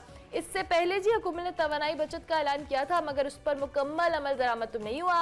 अब देखते हैं कि जो लग्जरी सारी चीज़ें ख़त्म की गई हैं, इन पर अमल दरामद होता है या नहीं। कोई 200 अरब कहा जा रहा है कि जी इससे शायद बचेंगे। इस सारी सूरत हाल पर डॉक्टर खाकान नजीब साहब हमारे साथ is a pertinent personality to talk about economy, उनसे हम जरा उनकी राय लेते हैं। डॉक्टर साहब, थैंक यू वेरी मच। चाहे उम्मीद की एक छोटी सी किरण, वो कहते हैं ना, रोशनी में एक दिए की मानंद या हवा के एक ताज़े झोंके की मानंद, लेकिन मुझे ज़ाती तौर पे लगता है कि आगाज़ तो अच्छा है लेकिन बहुत कम है, ऊँट के मुंह में ज़ीरा के बराबर है। जितने अखराजात हैं और जिस तरह का परसेप्शन है हुकूमत के बारे में अवाम का और बैनुल-अक़वामी इदारों का, उसके लिए शायद ये इक़दामात नाकाफ़ी होंगे। सबसे पहले मुझे इस ऑस्टेरिटी कैंपेन के हवाले से आपकी राय चाहिए। क्या these are the right decisions at the right time? आप इनको नाकाफ़ी या काफ़ी समझते हैं? आपकी क्या राय है? बिस्मिल्लाहिर्रहमानिर्रहीम। देखें, एक तो ये कि एक अच्छी बात इससे हमें ये सोचना चाहिए कि ऑस्टेरिटी की ज़रूरत है पाकिस्तान में। सो ये बात एटलीस्ट एक ऑस्टेरिटी रिफॉर्म जो है वो एक सेंटर स्टेज बन गया है, अगर हम इसको इस तरह सोचें। इससे मेरा क्या मतलब है? इससे मेरा मतलब ये है कि हमारे जो एक्सपेंडिचर्स हैं उनका रिफॉर्म पाकिस्तान में एक लाजिम व मलजूम चीज़ है अगर हमने आगे बढ़ना है। सो एक तो हमारे ऑपरेशनल और करंट एक्सपेंडिचर्स हैं जिनको अभी टच किया गया है, उसमें ये ट्रैवल है, हमारे ऑपरेशनल एक्सपेंसेस को 15% कम करना है, व्हीकल्स का सही यूज़ है। मसलन मुझे अच्छी तरह याद है कि हुकूमत में एक चीज़ थी कि हमने मोनेटाइज किया, ये रिफॉर्म हमने खुद किया। वो ये था कि अगर आप फॉर एग्जांपल हाईएस्ट ग्रेड के ऑफिसर हैं तो आपको 90,000 रुपया महाना मिलेगा, पर आप इसमें अपनी गाड़ी लीज भी करवाइए, आप इसमें अपनी गाड़ी की जो पेट्रोल है वो भी दीजिए और मेंटेनेंस भी कीजिए। सो गवर्नमेंट से इसका बोझ उतारने की कोशिश की, पर बहुत से ऐसे लोग थे जो 90,000 भी ले रहे थे और साथ साथ गाड़ी भी रख रहे थे। सो हुकूमत है, हम उस पर सख्ती करेंगे। जहां तक कैबिनेट की सैलरीज ना लेने का ताल्लुक है, देखिए इसको अगर ऑप्टिक्स ही समझ लें आप तो इट्स अ गुड ऑप्टिक्स। सो हर चीज को हमें मतलब ऐसे कहना कि वो अच्छी नहीं है, बहुत से लोग कह रहे हैं कि ये ऑप्टिक्स है, चलें ऑप्टिक्स में ही उन्होंने ये मदद की कि जो भी वो 2-2.5 लाख रुपए ले रहे थे वो नहीं लेंगे, सो वो एक्सचेकर में बच जाएंगे। चले हम कहीं वही पैसे किसी गरीब की मेडिकल पे अगर खर्च हो जाए तो ये एक अच्छी चीज है। So what I am trying to say is कि एक अच्छा आगाज है, इसको आगे बढ़ाना है। आगे कैसे बढ़ाना है? देखिए बहुत बड़ी चीजें हैं जो हमारे यहाँ होने वाली हैं, यानी कि इसके साथ साथ 500, ये तो 200 अरब हम कह रहे हैं ना कि हम 12 महीने पे करेंगे। ये भी चलें फिगर को अगर हम देख लें, ये एक आई थिंक इतना बड़ा फिगर करना तो मुश्किल होगा, बट कुछ इसमें से हमें बचत हो जाएगी। 500 अरब की हम पेंशन्स देते हैं, हमें उसको रिफॉर्म करना है। इसी तरह हमारा जो इंटरेस्ट पेबल है, जो हमारा डेट है, आप डेट का जिक्र बार बार करते हैं, वो 5,200 अरब रुपया है। 5,200 अरब रुपया। ये डॉक्टर साहब किस डेट की बात करें? ये किस डेट की बात करें?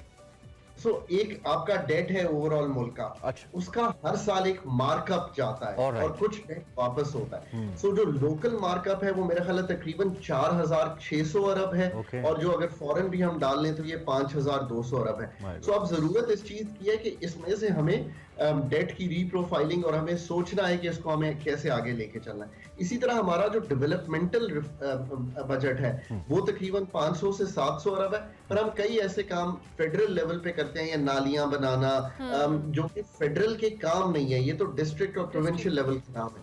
सो एक हम चले हैं कि हमने एक एक्सपेंडिचर रिफॉर्म करना है, हमने एक्सपेंडिचर करंट भी कट करना है, साइज ऑफ द गवर्नमेंट को भी देखना है।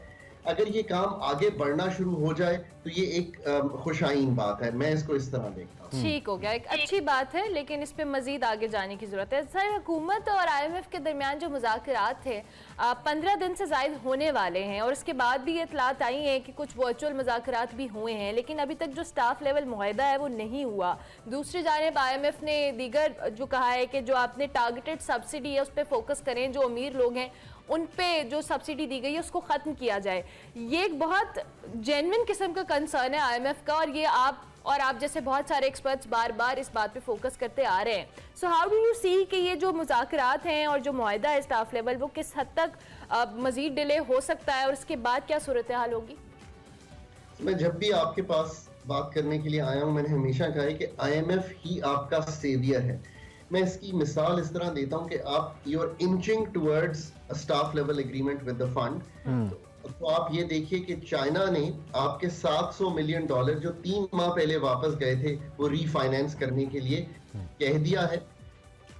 इधर फ्राइडे को, आज या मंडे को ये पैसे हमारे पास आ जाएंगे। ये मैं इसलिए कहता हूं कि आप हमारी बात के में जो सच्चाई है या इस वक्त जो मुल्क की जरूरत हम एक्सप्लेन कर रहे हैं वो इसलिए कर रहे हैं कि इसको करते ही आप देखिए कि आपके रास्ते किस तरह खुलना शुरू हुए।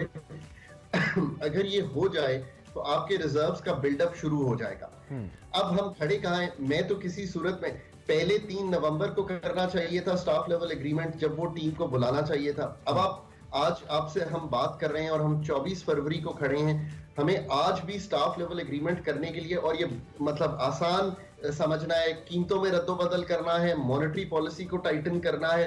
क्यों? क्योंकि इन्फ्लेशन जो है वो बढ़ी हुई है और जो इकोनॉमिक्स कहती है वो ये कहती है सप्लाई साइड भी मैटर करती है, चीजों की किल्लत हो तो बढ़ती है, पर साथ साथ अगर जो पैसा है लोगों के हाथ में वो आसानी से अगर बैंक से बोरो कर रहे हो तो वो गाड़ियां भी खरीदेंगे, टेलीफोन भी खरीदेंगे। तो उसको रोकने के लिए आपको शरह सूद में थोड़ा सा इजाफा करना पड़ेगा। ठीक है, ठीक पर है। असल में इससे जो एक बढ़ा हुआ प्रॉब्लम है वो है जो मैं शुरू में एक्सप्लेन कर गया हूं कि चाइना, सऊदी अरेबिया, यूएई, ये जब पैसे कंफर्म होंगे तो आईएमएफ से एग्रीमेंट होगा। इसलिए कि आपके रिजर्व्स को बढ़ाना आईएमएफ का एक कलीदी काम है। यहाँ पे खड़े। बिल्कुल ठीक, बिल्कुल ठीक। अच्छा, एक थोड़ा सा एडमिनिस्ट्रेटिव नुक्ता नज़र से एक सवाल है मेरा, दो कि आपका सब्जेक्ट ये नहीं है लेकिन कहीं ना कहीं चूंकि आवाम से इसका ताल्लुक है तो मैं समझता हूं कि मैं आपसे भी इस पे बात करूं। बहुत सारी तो हमारी प्राइस कंट्रोल इसलिए नहीं हो रहा चूंकि इन्फ्लेशन है, highest high and all that, लेकिन बहुत सारे ऐसे शोबे भी हैं जिसमें ऐसा लगता है कि जो एडमिनिस्ट्रेटिव पावर डॉक्टर साहब हुकूमत इस्तेमाल कर सकती है आवाम को रिलीफ देने के लिए, उसमें भी हुकूमत ने गिव अप कर दिया। यानी कि आवाम को, दुकानदारों के, आवाम को मुनाफाखोरों के रहमो करम पे छोड़ दिया है। जैसे कि मैं पेट्रोल की एक एग्जांपल ले लेता हूं। अब कल मुझे एक पेट्रोल पंप ने पेट्रोल नहीं दिया और मेरे एहतजाज करने पे उन्होंने कहा जी ठीक है हम आपको दे देते हैं। यानी कि ऑलरेडी पेट्रोल पंप्स इसको रोक रहे हैं ताकि 28 तारीख को इन केस अगर प्राइस रिवाइज होती है तो वो महंगा करके बेचें। ये एक मिसाल है। इसी तरह आटे की मिसाल आपके सामने है। प्राइम मिनिस्टर साहब प्रेस कॉन्फ्रेंस में कहते हैं कि जी हमारे पास्को के पास बहुत दाने पड़े हैं लेकिन आटा आवाम को नहीं मिल रहा। इसका मतलब ये है कि जो एडमिनिस्ट्रेटिव स्किल्स है हुकूमत की वो भी हमें इस हुकूमत में नजर नहीं आ रही कि अफसरान आए, रेगुलराइज करें कीमतों को और देखें कोई एक्स्ट्रा मुनाफा तो नहीं ले रहा महंगाई के नाम पे। ये कितना इंपैक्ट डालता है आवाम के ऊपर, इस पर मैं चाहता हूं आप जरा सारे ख्याल करें। एक तो ये याद रखिए कि 2 लोग हैं जो इसमें ज्यादा इन्वॉल्व हैं। एक तो हमारा रेगुलेटर का बहुत बड़ा फंक्शन है इसमें। मसलन ओगरा जो है वो बहुत एक्शन ले सकता है अगर कोई पेट्रोल पंप ऐसा नहीं कर रहे। तो सिर्फ ये हुकूमत का ही काम नहीं है, बट चूंकि इंडिपेंडेंट रेगुलेटर्स मुल्क में काम कर रहे हैं, ये उनका भी बहुत काम है कि वो जाके ये चीज देखें। दूसरी ये बात है कि ये फेडरल नहीं प्रोविंशियल सब्जेक्ट है। आपको पता है कि ये काम अब सारा प्रोविंशियल लेवल पे होता है। जो प्राइस कंट्रोल कमेटीज हैं वो भी फेडरल के पर्व्यू में नहीं है। मैं हमेशा कहता हूँ मुल्क में 5 हुकूमतें चल रही हैं। अगर मैं गिलगित बल्तिस्तान को छोड़ भी दूं तो मुल्क में 5 हुकूमतें, और उन 5 हुकूमतें जिम्मेदार हैं जहाँ पे होर्डिंग हो रही है। स्पेशली होर्डिंग से हमारा मतलब यह है कि जहाँ पे जखीरा अंदोजी हो रही है, ये जखीरा अंदोजी के ज़िम्मन में आती है जो बात आपने की है। बिल्कुल। पर आप दोनों बहुत बखूबी जानते हैं, आप के जिंदगी में आपने ये देखा है कि पिछले 10, 20, 30, 40 साल को अगर आप ले लें, पाकिस्तान की इकोनॉमिक गवर्नेंस जो है वो बावजूद इसके कि हमने कई प्रोग्राम इंटरनेशनल डोनर्स के किए कि ये एफबीआर को इस तरह बेहतर करें, एनर्जी को इस तरह बेहतर करें, कोई भी चीज जो है वो बेहतर नहीं हो पाई है। बल्कि पाकिस्तान सारे इंडिकेटर्स ऑफ इंस्टीट्यूशनल रिफॉर्म में, अभी आपने बात रखी है तो मैं आपके सामने एक मैं प्रेजेंटेशन दिया करता हूं सिविल सर्विसेज एकेडमी में। मैं हमेशा कहता हूं कि देखिए कि आपका नंबर 4 है साउथ एशियन कंट्रीज में, your last even in your neighbouring countries. तो अगर आपका ये हाल होगा तो administrative reforms, I am sure कि इस पे हम किसी दिन लेट्स डू अ प्रोग्राम और इसका मतलब क्या है। पाकिस्तान सबसे ज्यादा इकोनॉमिक गवर्नेंस हर्ट कर रही है। ये सारी जो चीजें हम कहते हैं ना कि फिस्कल डेफिसिट बढ़ गया, माली खसारा, करंट अकाउंट बढ़ गया, ये सारी तो रैमिफिकेशंस हैं उस फेलियर ऑफ गवर्नेंस की जिसमें हम नहीं कर पाए कि हम स्टेट लॉज को इम्प्लीमेंट नहीं कर पाए, हम रेगुलेशंस को ठीक नहीं कर पाए, आसान नहीं कर पाए लोगों के लिए। ये तो आपने एक कलीदी बात सामने रखी है। बिल्कुल ठीक। बिल्कुल। अच्छा, हमें एज इंडिविजुअल्स भी ठीक होना पड़ेगा ना। देखें, बिजनेसमैन को भी अपनी जो ऐसी प्रॉफिट कमाना एक अच्छी चीज है, मैं बारहा कहता हूं, पर ऐसा प्रॉफिट कमाना जो पाकिस्तान के रूल्स एंड रेगुलेशंस को ब्रेक करता हो, किसी सूरत अच्छी आपको कोई लॉ उनको इस मामले में पुश करेगा तो रुकेंगे, अदरवाइज तो वो अपनी मर्जी से कीमतें बढ़ाए जा रहे हैं सभी लोग, और कम भी नहीं होंगी, और वो कम भी नहीं होंगी। वो ये कह के महंगाई पहले कोरोना पे डालते थे, फिर महंगाई पे। खैर, एक और बड़ा अहम नुकता था प्राइम मिनिस्टर की प्रेस कॉन्फ्रेंस के अंदर, और मैं एक्सपेक्ट कर रहा था कि शायद वो इस पे बात करें, वो मुख्तलिफ इदारों की प्राइवेटाइजेशन से है, जो कि आपका भी बड़ा प्राइमरी कंसर्न रहता है। और हम अक्सर कहते हैं कि ये जो सफ़ेद हाथी हैं, जो कि अरबों डॉलर्स हमारे, अरबों रुपए हमारे खा जाते हैं हर साल, इनको प्राइवेटाइज किया जाए। हुकूमतों का ये काम नहीं है कि इन इदारों को चलाए, उसमें कई महकमे हैं। इसका कोई जिक्र उन्होंने नहीं किया। बेहतर नहीं था कि एक रोड मैप इसका भी दे देते, कि कम अज़ कम एक आस लग जाती IMF को भी और हमें भी, अवाम को भी, कि कुछ इस पे भी हो रहा है। देखिए, मैं तो इसको कलीदी चीज समझता हूँ कि जो आने वाली हुकूमत है उसको एनर्जी सेक्टर में स्पेशली और जनरली SOEs का एक रोड मैप देना पड़ेगा कि आपने अगले 10 माह में, अगले 20 माह में, अगले 30 माह में कितने एरियाज को प्राइवेटाइजेशन में लेके जाना है, उनको कैसे प्राइवेटाइजेशन में लेके जाना है, कैसे प्रिपेयर करना है प्राइवेटाइजेशन के लिए। और ये करने के लिए आपको ये भी बताना पड़ेगा कि आपने अपने प्राइवेटाइजेशन की जो कैपेसिटी है वो कैसे डेवलप करनी है, और बिल्कुल करना चाहिए। एक्चुअली ये होता है कि हुकूमत सारी जो है ना वो इतना स्टक है इन द प्रेजेंट कि वो फ्यूचर को देख ही नहीं पा रही। और मैं हमेशा कहता हूं कि अगर आप फ्यूचर पे नजर रखेंगे तो प्रेजेंट खुद ही ठीक होता चला जाएगा। हम टैक्स लॉज भी वो चेंज करते हैं जिससे आज हमें पैसे आ जाएं, पर हम ये नहीं करते कि हम कहें कि हमें इन द फ्यूचर इस चीज का 12 में, और फ्यूचर जब मैं कहता हूं कि ये सब चीजें पाकिस्तान में 12 माह में ये सब चेंजेस किए जा सकते हैं। आप बहुत से अदारों को, चाहे वो डिस्कोज हो, चाहे वो PIA हो, चाहे वो स्टील मिल हो, बंद पड़ी है, तनख्वाह दिए जा रहे हैं। मतलब how unfortunate is that, I mean really, कि एक अदारा बंद पड़ा हुआ है पर हम उसकी तनख्वाह दिए जा रहे हैं लोगों को, और वो लोग कोई काम सर अंजाम नहीं दे रहे, बट चूंकि वो स्टेट एम्प्लॉइज हैं हम उनको ये रखे हुए हैं। सो ऑब्वियसली इसका मतलब ये नहीं है कि उनको कहीं और नौकरी नहीं मिलेगी। मैं इसकी मिसाल ये देता हूं कि PTCL एक अदारा था, सरकार के पास चलता था, एक अदारा। आज आप खुद देखिए कि कितने और इस वक्त आपके पास मोबाइल के कंपनीज जो हैं पाकिस्तान में इंटरनेशनल काम कर रही हैं। नौकरियां बढ़ी हैं कि कम हुई हैं? लोगों को दिलासा दिलवाइए कि जब इदारा प्राइवेटाइज होगा उसकी कैपेसिटी बढ़ेगी, उसके कंपटीटर आएंगे, नौकरियां कभी भी कम नहीं होंगी। सही, यानी फ्यूचरिस्टिक अप्रोच होनी चाहिए, ना कि प्रेजेंट पे रह के हम फ्यूचर को भी ना उस तरह से स्टेबल कर पाए। Doctor Khaqan, in the end वही बात जो IMF के हवाले से टारगेटेड सब्सिडी की बात की, हुकूमत को इस हवाले से मजीद आगे जाना पड़ेगा, क्योंकि ये IMF की एक शर्त है कि आप टारगेटेड सब्सिडी देंगे तभी ये चीज़ें आगे बढ़ेंगी। सो क्या प्लान होगा हुकूमत का टारगेटेड सब्सिडी को लेकर, क्योंकि फिलहाल तो अभी तक कोई रोड मैप नजर नहीं आ रहा है इस हवाले से? देखिए, ये तो एक बात कलीदी है ना कि अगर हम जनरल सब्सिडीज रखेंगे उसका मतलब ये है कि बिजली के एक स्लैब में एक रेट रखें, फिर एक स्लैब में एक रेट रखें। हो सकता है मैं भी किसी वक्त नीचे वाले स्लैब को इस्तेमाल कर रहा हूँ। ऐसा नहीं होना चाहिए। होना ये चाहिए कि बिजली की कीमत कॉस्ट ऑफ रिकवरी जो है ना वो होनी चाहिए, कि जो मेरी कॉस्ट है वो रिकवर होनी चाहिए as a producer, as a supplier of energy in the country, चाहे वो पब्लिक हो या प्राइवेट सेक्टर हो। पर अगर मैं ये चाहता हूं कि हमारे दफ्तर के कैमरामैन या हमारे दफ्तर के कोई ऐसे लोग जो कि हम समझते हैं कि एक सतह से कम तनख्वाह लेके जा रहे हैं उनको, और फिर जो बिल्कुल वल्नरेबल हैं, 2-3 इसमें अर्नर्स आएंगे, मिडिल अर्नर्स भी आएंगे, लोअर इनकम अर्नर्स भी आएंगे, और वो जो वल्नरेबल सेगमेंट्स हैं, ये 3 सेगमेंटेशन, तो इनको मैं डायरेक्ट सब्सिडी जो है वो दूं, क्योंकि मेरे पास डेटाबेस मौजूद है ये करने का। इसमें अब इंचिंग टुवर्ड्स इट। अभी आपने देखा कि एक्सपोर्टर्स को 118 अरब रुपए की एक सब्सिडी दे दी गई थी जब ये हुकूमत आई। आई थिंक एक अच्छा कदम है कि उसको विड्रॉ किया जा रहा है ताकि हम इस जनरल सब्सिडी रजीम से निकल पाएं।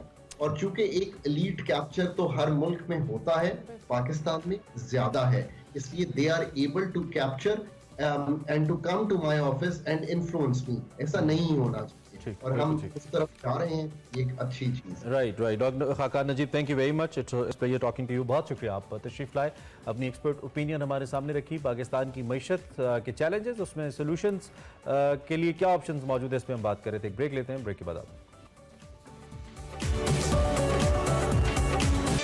अब जिक्र करते हैं पाकिस्तान की नामवर गुलकारा, बेहतरीन प्लेबैक सिंगर नसीम बेगम साहिबा की, जिनके मद्दाह आज उनका यौम पैदाइश मना रहे हैं। नसीम बेगम अमृतसर में पैदा हुई। उन्होंने अपनी फ़नी ज़िंदगी का आगाज़ रेडियो पाकिस्तान लाहौर से किया।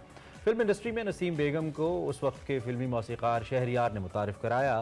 फिल्म बेगुनाह का एक नगमा बहुत ही मकबूल हुआ, आपको सुनाते हैं। नसीम बेगम ने 5 वर्षों में 4 निगार अवार्ड्स अपने नाम किए और बेहतरीन गुलकारा कहलाई। नसीम बेगम को ये निगार अवार्ड्स मशहूर फिल्मी नगमात 100 बार चमन महका, उस बेवफा का शहर है, चंदा तोरी चांदनी में और निगाहें हो गई पूर्णम के लिए दिए गए थे। नसीम बेगम के दीगर नगमात में हम भूल गए हर बात मगर तेरा प्यार नहीं भूले, और हमने जो फूल चुने मुखड़े पे सेरा डाले, आ जाओ आने वाले, देसा दा राजा, द मोस्ट फेमस, मेरे बाबुल दा प्यारा, और मिली नगमे में राय हक के शहीद व वफा की तस्वीरों, बहुत सारे ऐसी चीज़ें हैं जो उन्होंने गाई हैं। तो आज उनकी सालगिरह है जी, हमने उन्हें खिराज तहसीन पेश किया। आगे बढ़ते हैं और अब आपको दिखाएंगे हमारा सेगमेंट माइंड मैटर्स, जिसमें वकार अहमद मलिक और फैरा फैज बात कर रहे हैं वुमेन एम्पावरमेंट के हवाले से। So over to you guys. So much Amla and Imran. नाज़रीन, मार्च का महीना शुरू होते ही वुमेन एम्पावरमेंट से रिलेटेड डिफरेंट डिस्कशंस जो हैं वो स्टार्ट हो जाती हैं, और आज हम इसी टॉपिक पर बात करेंगे कि पाकिस्तान वुमेन एम्पावरमेंट के सिलसिले में कहाँ खड़ा है। क्या हम बहुत आगे निकल चुके हैं या अभी हमें आगे जाने की मजीद ज़रूरत है? कौन से ट्रेंड्स हैं जो इस वक्त चल रहे हैं, इसी पर आज हम डिस्कस करेंगे।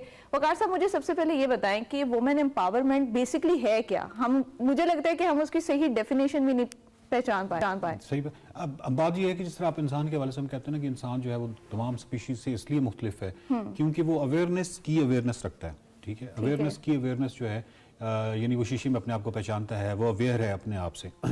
इसी तरह अगर हम इसको इस मौजू में लेके आए तो जब आप ख़वातीन की बात करती हैं तो क्या सबसे पहले सवाल ये पैदा होता है कि वो सेल्फ वर्थ से वाकिफ़ हैं, अपने आप की, अपनी अंदर की पोटेंशियल से, अपनी सलाहियतों से वाकिफ़ हैं। ये सबसे पहला बुनियादी सवाल आ जाता है। ठीक है, अगर वो सेल्फ वर्थ यानी अपनी सलाहियतों, अपनी जो मख्फी सलाहियतें हैं, ये पोटेंशियल है, वो क्या कुछ कर सकती हैं, सेल्फ एक्चुअलाइजेशन, ये सारा कुछ, इससे अगर वो वाकिफ़ हैं तो ये पहली शर्त पूरी हो जाती है। हम कहते हैं कि अगर वुमेन एम्पावरमेंट के हवाले से जो बुनियादी तरीन चीज़ है वो ये है कि वो जेंडर अपनी सेल्फ वर्थ से वाकिफ़ है या नहीं है, मतलब पता होना चाहिए हम कितने काबिल हैं। ठीक है, अब लेकिन अगर आप काबिल हैं भी तो आप कुछ नहीं कर सकते जब तक कि आपको चॉइसेस का इख्तियार न दिया जाए।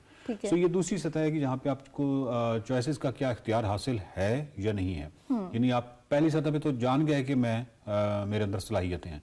दूसरी सतह यह है कि क्या आपको वो चॉइसेस मिल रही हैं, यानी चॉइसेस में आज़ादी है या नहीं है। ये चॉइसेस यानी मुख्तलिफ आपको शादी ब्याह से ले के मैट्रिक में साइंस रखने हैं या आर्ट्स के मज़ामीन रखने हैं, इस तमाम तक आपको यानी चॉइसेस हैं आपके पास, और वो चॉइसेस जो है वो आप चूज़ कर सकती हैं या नहीं कर सकती, ये दूसरी चीज़ है। तो सेल्फ वर्थ हो गई, चॉइसेस हो गई। अब चॉइस अगर मिल भी जाए, फ़र्ज़ किया, तो क्या आपको वो अपॉर्चुनिटीज़ हासिल हैं चॉइस की? मतलब सपोज कि एक लड़की है जो कि साइंस की मज़ामीन रखनी चाहती है, मैं वैसे एक छोटी सी मिसाल दे रहा हूँ, तो इस हवाले से आप उसको एक अपॉर्चुनिटी भी तो चाहिए ना कि किसी जगह पे उसको दाखिला होना चाहिए जहाँ पे वो, और फिर resources of course, so opportunities and resources, यानी उसके पास वो फीस है कि वो पे करे और वो अपॉर्चुनिटी है कि वो वहाँ पे एडमिशन ले। सो ये तीसरी चीज़ आ गई। सो सेल्फ वर्थ हो गया, और उसके बाद आपकी चॉइसेस का इख्तियार हो गया, और उसके बाद चॉइस के बाद आपको अपॉर्चुनिटीज़ और रिसोर्सेज भी मिल गए, और उसके बाद चौथी जो बुनियादी तरीन चीज़ है वो कंट्रोल है कि अब उसको कितना कंट्रोल हासिल है अपनी ज़िंदगी के हवाले से और ज़िंदगी के फैसलों के हवाले से और तमाम चीज़ों के हाउस होल्ड से लेके बाहर वाली दुनिया से लेके जॉब इन्वायरमेंट में तमाम चीज़ों में उसको कितना कंट्रोल हासिल है। सो ये बुनियादी चीज़ें हैं 4 जो कि बेसिकली इन्हीं को स्केल बना के आप किसी भी माशरे में ये देख सकते हैं कि उस पर वुमेन एम्पावरमेंट जो है उसके क्या हालात हैं। वकार साहब, हम वुमेन एम्पावरमेंट की जब बात करते हैं तो हम पाकिस्तान में देखते हैं 2 मुख्तलिफ तरह के माइंडसेट पाए जाते हैं। एक वो हैं जो इसको सपोर्ट करते हैं, और दूसरे वो हैं जो इसको सपोर्ट नहीं करते, मतलब एंटी हैं, लेकिन उनमें भी एक्सट्रीमिज्म पाया जाता है। तो आप इस हवाले से क्या कहेंगे? अब इसमें एक्सट्रीमिज्म आप जो एंटी हैं उनके हवाले से कह रही हैं, अब उस पर तो खैर क्या राय देनी, यानी अगर अब ये 4 बुनियादी तरीन चीज़ें हैं जिनकी अब हमने बात की है ख़वातीन के हवाले से, अगर इसके कोई एंटी है तो उसको तो फिर अब क्या किया जा सकता है? ये तो बहुत ही एक गैर अकली सी बात हो जाएगी। और अगर आप इस तरफ है कि इशारा कि एक्सट्रीम कुछ रवैये जो हैं वो उनके हक में भी हैं, ख़वातीन के हवाले से कुछ बहुत ज़्यादा, मतलब हमें दोनों चीज़ें मिलती हैं यहाँ पे। वो जो रवैये हैं वो मैं जस्टिफाई तो नहीं कर सकता, यानी जो औरत मार्च के वाले से ये वो बहुत ज़्यादा, अगर आपको समझ आती है कि बहुत ज़्यादा एक्सट्रीम पे चले जाते हैं, जस्टिफाई नहीं हो सकता। इरेशनल चीज़ों को तो जस्टिफाई करना बहुत मुश्किल हो जाता है, लेकिन हम इसको इस तरह वाले से देख सकते हैं कि वो जो कोई भी पिसा हुआ तबका होता है तो उसके हवाले से अगर उसके हक के लिए बहुत एक्सट्रीम कोई आवाज़ उठती भी है जो कि थोड़ी इरेशनल भी हो जाती है, ठीक है, तो वो काबिल बर्दाश्त होती है। अब ये दो रवैयों में आप देखिए कि जो इन चार चीज़ों यानी सेल्फ वर्थ है या अपॉर्चुनिटीज़ हैं या चॉइसेस हैं या कंट्रोल है ख़वातीन के हवाले से, अगर इन चार चीज़ों के कोई एंटी है तो वो तो काबिल बर्दाश्त नहीं है ना। लेकिन अगर कोई इसके हक के लिए कुछ एक्सट्रीम रवैया ले लेता है तो किसी हद तक वो काबिल बर्दाश्त हो सकता है। मैं जस्टिफाई बिल्कुल भी नहीं कर रहा। अब आप ये देखिए कि पाकिस्तान की जो हालात हैं इस वक्त वुमेन एम्पावरमेंट के हवाले से वो क्या है, यानी अगर यूनाइटेड नेशंस के हम स्टैट्स उठा के या फिगर्स उठा के देख लें, नंबर्स ले लेते हैं। अब यूनाइटेड नेशन ये कहता है कि पाकिस्तान में जो इकनॉमिक्स जो अपॉर्चुनिटीज़ हैं जो उसके हवाले से देखा जाए तो ख़वातीन जो हैं, अगर दुनिया में 156 ममालिक हैं तो पाकिस्तान का नंबर जो है वो 145वां है। 156 ममालिक में पाकिस्तान 145वें नंबर पे खड़ा हुआ है इकोनॉमिक अपॉर्चुनिटीज़ देने में ख़वातीन के हवाले से। हेल्थ और जो सर्वाइवल है उसके हवाले से अगर हम देखें तो 156 ममालिक में पाकिस्तान 143 पे खड़ा हुआ है। 143 पे 156। आप इमेजिन कीजिए कि जो बाकी ममालिक हैं उनकी फिर क्या हालात होंगे, वो क्या होंगे। लेकिन अगेन 143 143 पे वाहिद जो थोड़ा सा हल्का सा थोड़ी सी होती है वो जिसको कहते हैं कि इत्मीनान होता है, वो पॉलिटिकल अपॉर्चुनिटीज़ के हवाले से कि ख़वातीन को पॉलिटिकल अपॉर्चुनिटीज़ जो है वो पाकिस्तान जो है वो 93 नंबर पे है। बट आई थिंक उसमें ऑफ कोर्स बेनज़ीर जो है हमारी प्राइम मिनिस्टर भी नहीं है, और उसके बाद ऑफ कोर्स इस हवाले से वुमेन एम्पावरमेंट की उस वक्त बहुत ज़्यादा चीज़ होती भी थी, पॉलिटिक्स में ख़वातीन आई भी, ख़ुसूसी नशिस्तें भी हैं। इस वजह से ये जो नंबर है ये थोड़ा 93 तक यानी कम से कम बेहतर है कदरे इकनॉमिक अपॉर्चुनिटीज़ और जो हेल्थ और सर्वाइवल है उनके नंबर से। लेकिन अगर किसी मुल्क में हेल्थ और सर्वाइवल का नंबर 143 है और इकनॉमिक अपॉर्चुनिटीज़ 143 है, विल यू बिलीव के पाकिस्तान की जो स्टैट्स हैं वो ये बताते हैं कि जो ख़वातीन हैं वो मर्दों के मुकाबले में जो मुआवजा ले रही हैं जॉब में या मुख्तलिफ खिदमात में वो 16.3% है।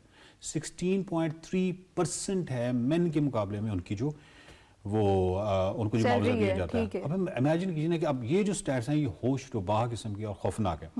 अब इस हवाले से जो हमारी पेस है, जो हमारी स्पीड है वो यूएन के मुताबिक वो ये बताती है कि शायद हम वुमेन एम्पावरमेंट किसी हद तक हासिल कर लें, और वो जो ईयर बताती है वो है 2063। तो 263 मतलब ये जो हमारी स्पीडें हैं, मतलब तो इस स्पीडों में अगर कोई एक्सट्रीम रवैया इख्तियार कर भी लेता है, ठीक है, तो वो एक्सट्रीम रवैया को ये तो नहीं, एक्सट्रीम किसी भी ऐसे रवैये को तो आप नहीं कहेंगे कि जिसमें कोई डंडा चल रहा है या कोई हेट स्पीच है, ऑफ कोर्स वो तो नहीं, बट अदरवाइज किसी पिछड़े हुए तबके के लिए अगर कोई थोड़ा एक्सट्रीम पे भी चला जाता है तो जस्टिफाई हम उसको किसी हद तक कर सकते हैं। जस्टिफाई नहीं भी कर सकते तो कम से कम बर्दाश्त कर सकते हैं। लेकिन इन आइडियाज के जो बिल्कुल एंटी हो जाए तो वो जरा काबिल बर्दाश्त नहीं है, वो मुश्किल है, उसको जस्टिफाई नहीं किया जा सकता। थैंक यू सो मच वकार साहब फॉर योर टाइम। नाज़रीन, आज हमने बात की वुमेन एम्पावरमेंट पे और हमने आपको ये बताने की कोशिश की कि ख़वातीन का एम्पावर होना किसी भी मुआशरे के लिए या किसी भी मुल्क की तरक्की के लिए कितना ज़रूरी है। हम दोनों को इजाज़त दीजिए और देखते रहिए mind matters. Welcome back to express program में आगे बढ़ें और अब हम बात करेंगे नबी करीम हज़रत मोहम्मद मुस्तफ़ा सल्लल्लाहु अलैहि वसल्लम के नवासे हज़रत अली करमुल्लाह वशेर खुदा के लख्त जिगर और खातून जन्नत बीबी फ़ातिमा ज़हरा रज़ी अल्लाह ताला अन्हा के लाडले इमाम वाली मकाम हज़रत इमाम हुसैन अलैहिस्सलाम उनकी इस कायनात में आमद के हवाले से। ये वो अजीम शख्सियत हैं जिन्होंने अपनी जान गंवाई, दुश्मन को हमेशा के लिए, बातिल को हमेशा के लिए शिकस्त दी और हमेशा के लिए कलम बुलंद किया कि हक़ हमेशा फतहयाब होता है, चाहे वो नंबर्स में, तादाद में या क़ुव्वत में कम ही क्यों ना हो। और रहती दुनिया के लिए इंसानियत में एक मिसाल के तौर पे अपनी ज़िंदगी को पेश किया। मज़लूम तो हुए लेकिन जो कामयाबी उनको अल्लाह ने दी वो कायनात में किसी हिस्से में नहीं आई। पहाड़ तोड़ देने वाला जुल्म, वाक़या करबला, कौन इससे वाकिफ़ नहीं है। लेकिन हमने आज इमाम आली मकाम की शख्सियत के उन आली औसाफ के ऊपर बात करनी है जिससे हम अपनी ज़िंदगी में फ़ायदा उठा सकते हैं और क्या हम सिर्फ उनको पुरसा देने के अलावा कुछ कर रहे हैं, उनकी ज़िंदगी से सीख रहे हैं, क्योंकि कायनात के अजीम तरीन जो मुअल्लिम है उनमें से एक उनकी शख्सियत भी है। तो इस हवाले से हमने आज हम खुसूसी गुफ्तगू करेंगे। हमारे साथ प्रोफेसर महमूद साहब मौजूद हैं। प्रोफेसर साहब बहुत शुक्रिया, थैंक यू वेरी मच आपने हमें ज्वाइन किया। हुसैन मुझसे है और मैं हुसैन से हूँ, हज़रत मोहम्मद सल्लल्लाहु अलैहि वसल्लम का ये फरमान है। और इस हवाले से और आज इमाम आली मकाम की जो शान है, उनकी अज़मत है, उनकी फजीलत है, उसके हवाले से आज हम बात करें। बिस्मिल्लाहिर्रहमानिर्रहीम। अल्हम्दुलिल्लाह, अल्लाह ताला ने हमें आज 3 शवाल का दिन सैयदना इमाम हुसैन अलैहिस्सलाम का यौम विलादत है। तो मैं आप सबको भी, अपने तमाम नाज़रीन को भी उनकी विलादत मुक़द्दसा पर मुबारकबाद पेश करता हूँ। लेकिन हकीकत वही है जो आपने इंट्रो में बात कर दी। आपका जब जिक्र आता है तो विलादत की खुशियाँ और ये सारी आपकी ज़िंदगी की जो खुशियाँ, जो यकीनन रसूलुल्लाह के घर की खुशी थी। अल्लाह के रसूल कितने खुश थे आज के दिन जब हुज़ूर सैयदा कायनात सलामुल्लाहि अलैहा के घर में अल्लाह ने ये दूसरा बेटा अता किया। अभी कोई 10-11 महीने जो 1 साल पहले सैयदना इमाम हसन अलैहिस्सलाम की विलादत होती है, फिर इमाम हुसैन अलैहिस्सलाम आते हैं और दोनों से पहले एक ख्वाब हुज़ूर अलैहिस्सलाम की चचे सैयदा उम्मुल फ़ज़ल देखती हैं कि या रसूलुल्लाह सल्लल्लाहु तआला अलैहि वसल्लम, मैंने देखा कि आपके जिस्म अक़दस का एक टुकड़ा कटता है और मेरी झोली में आके गिरता है और वो परेशान है कि आका ये ऐसा क्यों हुआ। हुज़ूर अलैहिस्सलाम ने फरमाया परेशानी की बात नहीं है, खुश हो जाओ, मेरी लख्त जिगर सैयदा फ़ातिमा ज़हरा सलामुल्लाहि अलैहा को अल्लाह औलाद देगा और वो तुम्हारी झोली में आएगी। और ऐसा ही हुआ। इमाम हसन पैदा हुए तो वो भी, इमाम हुसैन पैदा हुए तो आप हुज़ूर अलैहिस्सलाम की चच्ची ने उनको उठाया अपनी झोली में लिया और उनका ये जो ख्वाब था वो ऐसे पूरा हुआ। आका तो जहाँ सल्लल्लाहु अलैहि वसल्लम की यकीनन खुशी थी, आका अलैहिस्सलाम की अपनी खुशी थी। ये हज़रत सैयदना मौला अली मुर्तज़ा के घर में पैदा हुए। हज़रत अली कौन थे? ये खुद रसूलुल्लाह सल्लल्लाहु अलैहि वसल्लम के पास, यानी आप इस पूरे घर का अगर देखें ना तरतीब, तो आका अलैहिस्सलाम का अपना बचपन इसी घर में, आका अलैहिस्सलाम जवान हुए उसी घर में, हज़रत सैयदना मौला अली मुर्तज़ा की विलादत हुई तो वो रसूलुल्लाह के घर में आ गए। अब रसूलुल्लाह की बेटी इनके घर में आई तो इनके घर में जो बेटा हुआ, हर हवाले से आका अलैहिस्सलाम की बेटी का भी बेटा हज़रत सैयदना मौला अली मुर्तज़ा हुज़ूर अलैहिस्सलाम के चचाजाद भाई भी हैं, दामाद हैं, फिर हुजूर ने बेटों की तरह उनको पाला। तो इनके घर की औलाद की खुशी रसूलुल्लाह सल्लल्लाहु अलैहि वसल्लम के लिए बहुत अजीम खुशी थी। आका अलैहिस्सलाम ने खुद इनको घुटी मुबारक दी, फिर हुजूर अलैहिस्सलाम ने इनके कानों में अजान दी, फिर आका अलैहिस्सलाम ने इनकी तरफ से अकीका किया, फिर मेरे मुस्तफ़ा करीम ने इन दोनों के नाम रखे। और आप अंदाज़ा करें जब नाम रखे, आका अलैहिस्सलाम ने फरमाया इन्नल्लाह हजब इस्मा अल हसन वल हुसैन फी हिजाब, अल्लाह ने अपने हुस्न के पर्दों में हसन और हुसैन के नाम छुपा के रखे थे। तारीख में ये नाम कभी किसी का नहीं रखा गया था जो इमाम हसन और हुसैन के रखे गए। और ये जैसे हजरत ज़करिया अलैहिस्सलाम को अल्लाह ने बेटा दिया तो बिशारत दी थी। हर नबी के जो औसाफ हैं अल्लाह ने वो रसूलुल्लाह की ज़ात में जमा किए।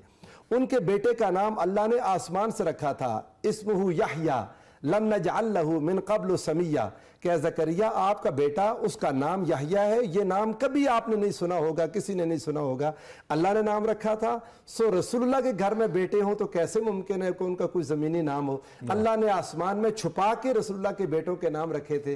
तो आका तो जहाँ सल्लल्लाहु अलैहि वसल्लम के बच्चों के नाम हसन और हुसैन, तो और वो नाम ही अल हुस्ना से मुश्तक हैं, तो शहादत की तरफ इशारा करते हैं। सो जब भी बात इमाम हसन हुसैन पर आती है तो बात शुजात की आ जाती है, दिलेरी की आ जाती है, हक की खातिर खड़े होने की आ जाती है, कुर्बानी इतनी अजीम। आपने सच कहा कि वो मजलूम तो हुए लेकिन जो फतह उनके नसीब में हुई, जो फतह आपने देखी क़यामत तक, ऐसी फतह किसी को नसीब नहीं होगी। ये सिलसिला तो फिर सिलसिला नबूवत से ऐसे तरबियत के लिहाज से मैं बात कर रहा हूँ, मिलता है कि नबी करीम सल्लल्लाहु अलैहि वसल्लम ने जैसे बराह रास्त ही तरबियत फरमाई और जैसे उन्होंने अपने कंधों पे सवार रखा हसनैन करीमैन को।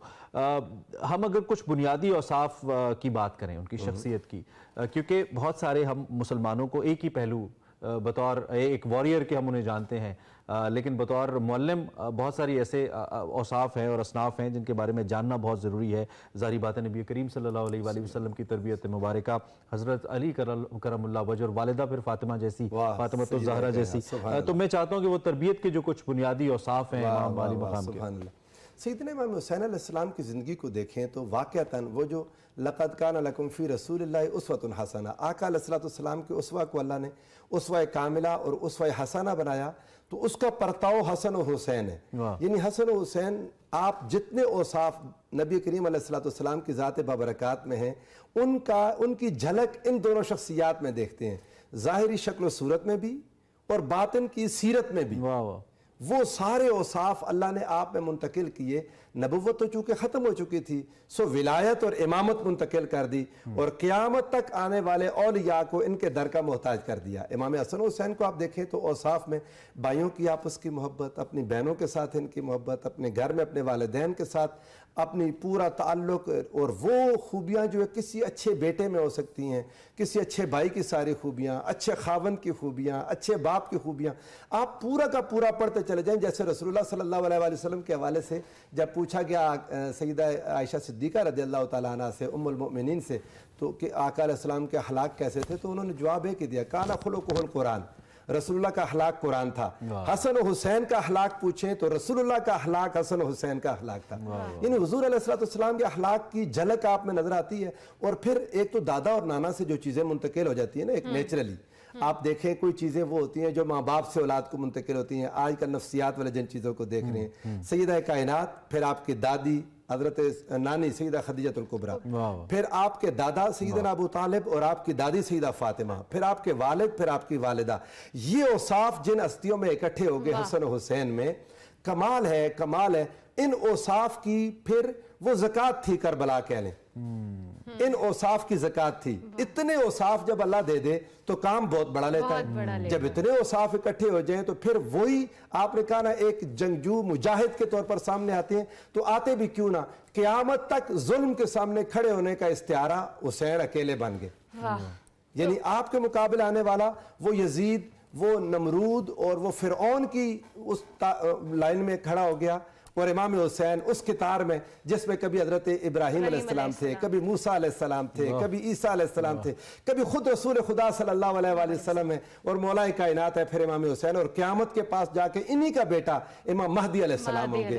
तो ये अजमत अल्लाह ने जिनके किरदार को दी, आज ये बात दुरुस्त है, महज पुरसा पेश करना काफ़ी नहीं है, हुसैनी किरदार अपना है। और हुसैनी किरदार तो ये आखिरी जुमला आपके सामने कह दूं, हुसैनी किरदार ये है कि जान, माल, औलाद, सारा घर कुर्बान करना पड़ जाए, हक से यक्स एक मुंह के बराबर, बाल के बराबर भी इनहिराफ मुमकिन नहीं है हुसैनियत में। अच्छा प्रोफेसर, दूसरी जानिब हुजूर अकरम सल्लल्लाहु अलैहि वसल्लम ने फरमाया भी था कि हसन और हुसैन जनती नौजवानों के सरदार हैं, और जो नौजवानों के लिए एक मैसेज है, उनकी ज़िंदगी और जिस तरह से उन्होंने तरबियत पाई और हज़रत मोहम्मद सल्लल्लाहु अलैहि वसल्लम के ज़ेर साया तरबियत पाई, तो नौजवानों के लिए उनकी जो ज़िंदगी है वो किस तरह से एक नमूना देखें ना जी, इंसान कमाल है, तरबियत, पाकीज़गी, तहारत, सोच की, फ़िक्र की।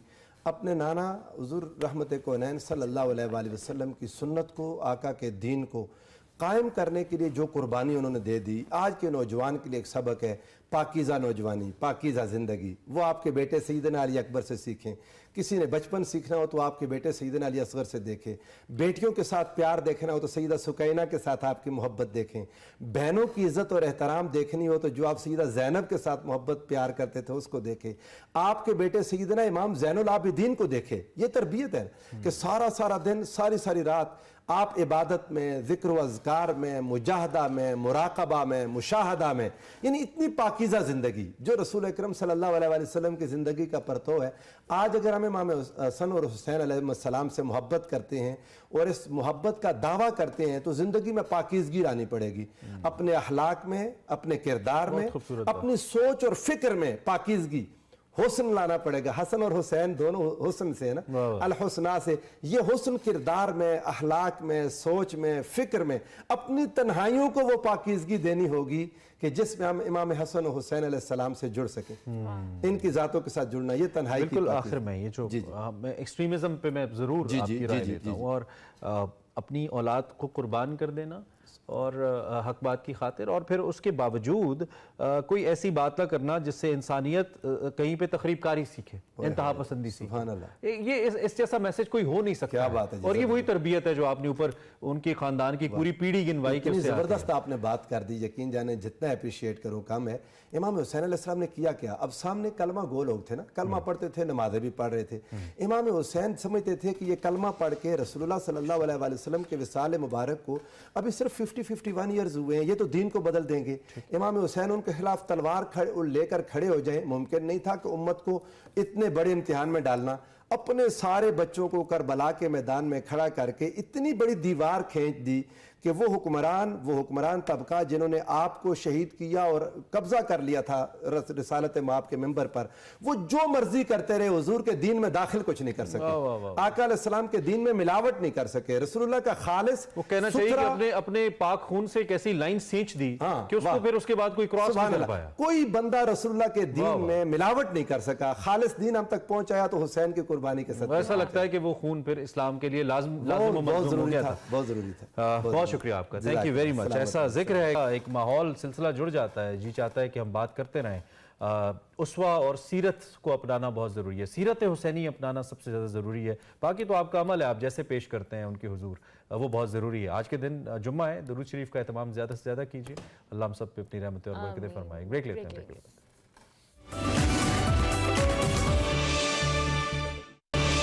आखिरी हिस्से में आपको खुश आमदीद कहेंगे और आपको पता है कि फ्राइडे के शो में हम कोशिश ज़रूर करते हैं कि कारवां सराय जो हमारा शो है हर इतवार को शाम 7:05 पे एक्सप्रेस न्यूज़ में आता है। उसमें हर इतवार में कुछ ना कुछ इंटरेस्टिंग बात होती है, जिसमें मुस्तंसर हुसैन तार साहब पिछले दिनों शोहरत के हवाले से बात करे थे, नूरजहां के हवाले से बात हो रही थी। इस संडे को जो एपिसोड लगने वाली है उसमें क्या बात हुई है उसकी कुछ झलकियाँ आपको दिखाते हैं। मैं बाहर इसीलिए नहीं जाती कि जब मैं बाहर निकलती हूँ तो ये जो बरामदा है ये भरा होता है लोगों से, मैं किस किस को मिलूं। डॉक्टर आदिल का कहना है कि जब मैं बाहर आया हूँ पूरा बरामदा वीरान पड़ा था, बाएं बाएं कर रहा था।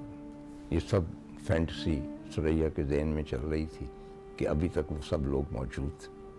तो एक मरतबा वो कहीं जाते हुए बॉम्बे एयरपोर्ट पर रुके और उन्होंने सुरैया को फ़ोन किया और सुरैया वहाँ पहुँच गई। बहुत बड़ा स्कैंडल हुआ, बड़ी बात थी उस ज़माने में कि हॉलीवुड का इतना बड़ा एक्टर जो है वो सुरैया के लिए वहाँ ठहर गया। मैंने उनसे अर्ज़ किया, मैंने कहा मुफ्ती साहब मैं हल्फिया बयान करता हूँ कि मैंने इस शोहरत को कभी सीरियसली नहीं लिया। मैं जानता हूँ कि ये एक आर्जी चीज़ है, मैं इसे इंजॉय ज़रूर करता हूँ और मीडिया में इसलिए नहीं छोड़ सकता कि ये मेरी ज़िंदगी है और सिर्फ किताबें लिखने से घर का खर्च पूरा नहीं होता। कहने लगे नहीं मीडिया नहीं छोड़ोगे तो मैं तुमसे बात नहीं करूँगा। तो एक रोज़ मंटो ने कहा, और मंटो आपको जानते हैं, मंटो ही था ना, कहने लगा हफीज़ मैंने वो शाहनामा पढ़ा है, उसमें एक शेर ऐसा आया है कि भाई उसमें जो फ़लसफियाना गहराई है मैं तो उस तक नहीं पहुँच सका। हफीज़ साहब तैयार हो गए ना, बड़ा सीरियस मूड। कहने लगा केड़ा शेर है? मंटो साहब कहने लगे ये लड़का जो के बैठा है, ये लड़की जो के बैठी है, ये पैगंबर का बेटा है, ये पैगंबर की बेटी है। कहना तो बड़ा मुश्किल शेर। उसके बाद जो हफीज़ साहब ने कहा वो मैं लेजेंडरी मुस्तंसर हुसैन तारड़ साहब, कारवान सराय इतवार की शाम 7:05 पे देखना मत भूलिएगा। शोहरत के हवाले से ये भी किस्त है जिसमें तारड़ साहब अपने तजर्बात आप तक बराह रास्त पहुँचाएंगे। अच्छा जी, बिल्कुल प्रोग्राम इख्तिताम पे पहुँच चुका है। मौसम बहार की आमद पर एक और अहम अपडेट शामिल करके आपसे इजाज़त चाहेंगे। कराची में समंदर किनारे एक फ्लावर शो का आगाज़ किया गया है। कुदरत के हसीन नज़ारे देखने के लिए यहाँ पे शहरियों की एक बड़ी तादाद है जो कि आ रही है। हार्टिकल्चर सोसाइटी ऑफ पाकिस्तान के ज़ेर एहतमाम इस फ्लावर शो का एहतमाम हुआ है और इसमें मुख्तलिफ अनवा अक़साम के जो पौधे हैं और फूल हैं वो रखे गए हैं। इन फूलों की नुमाइश 26 फरवरी तक जारी रहेगी। कुछ मनाजिर भी है जो आपको दिखा रहे हैं। कराची सीवीयू के पास क्लिफ्टन का ये इलाका है जहाँ पे इस नुमाइश का एहतमाम किया गया और मुख्तलिफ अनवा अक़साम के जो फूल हैं, ये कराची की एक वैसे बड़ी मस्बत शक्ल है जो उमूमी तौर पर हमें देखने को नहीं मिलती है और इट्स ब्यूटीफुल कराची। और ये एक्टिविटी बड़ी अच्छी होती है फैमिलीज़ के लिए। लाहौर में भी इस तरह की एक्टिविटीज़ होती हैं जलानी पार्क के अंदर और ये मौसम बहार के साथ ही इसको रिलेट किया जाता है। और ये फ्लावर शो पहली दफ़ा तो कराची का मुझे आइडिया नहीं है लेकिन लाहौर में हर साल ये होता है। सो कराची वालों के लिए बड़ी अच्छी एक एक्टिविटी है, ज़रूर जाएँ, अपनी फैमिलीज़ अपने बच्चों को लेकर जाएँ क्योंकि ये बड़े अच्छा आपको एक एक्सपोजर मिलता है। और जो फ्लावर्स या जिनको गार्डनिंग का शौक़ है, सारी चीज़ें उनके लिए इंटरेस्ट का बहुत अच्छा एक सामान है। चले जी, आपसे इजाज़त लेंगे। अब मंडे को आपसे हमारी मुलाकात होगी। सैटरडे संडे हमारा बेस्ट ऑफ चलेगा, वो आपने देखना नहीं भूलना। मंडे तक के लिए हमारी तरफ से अल्लाह हाफ़िज़।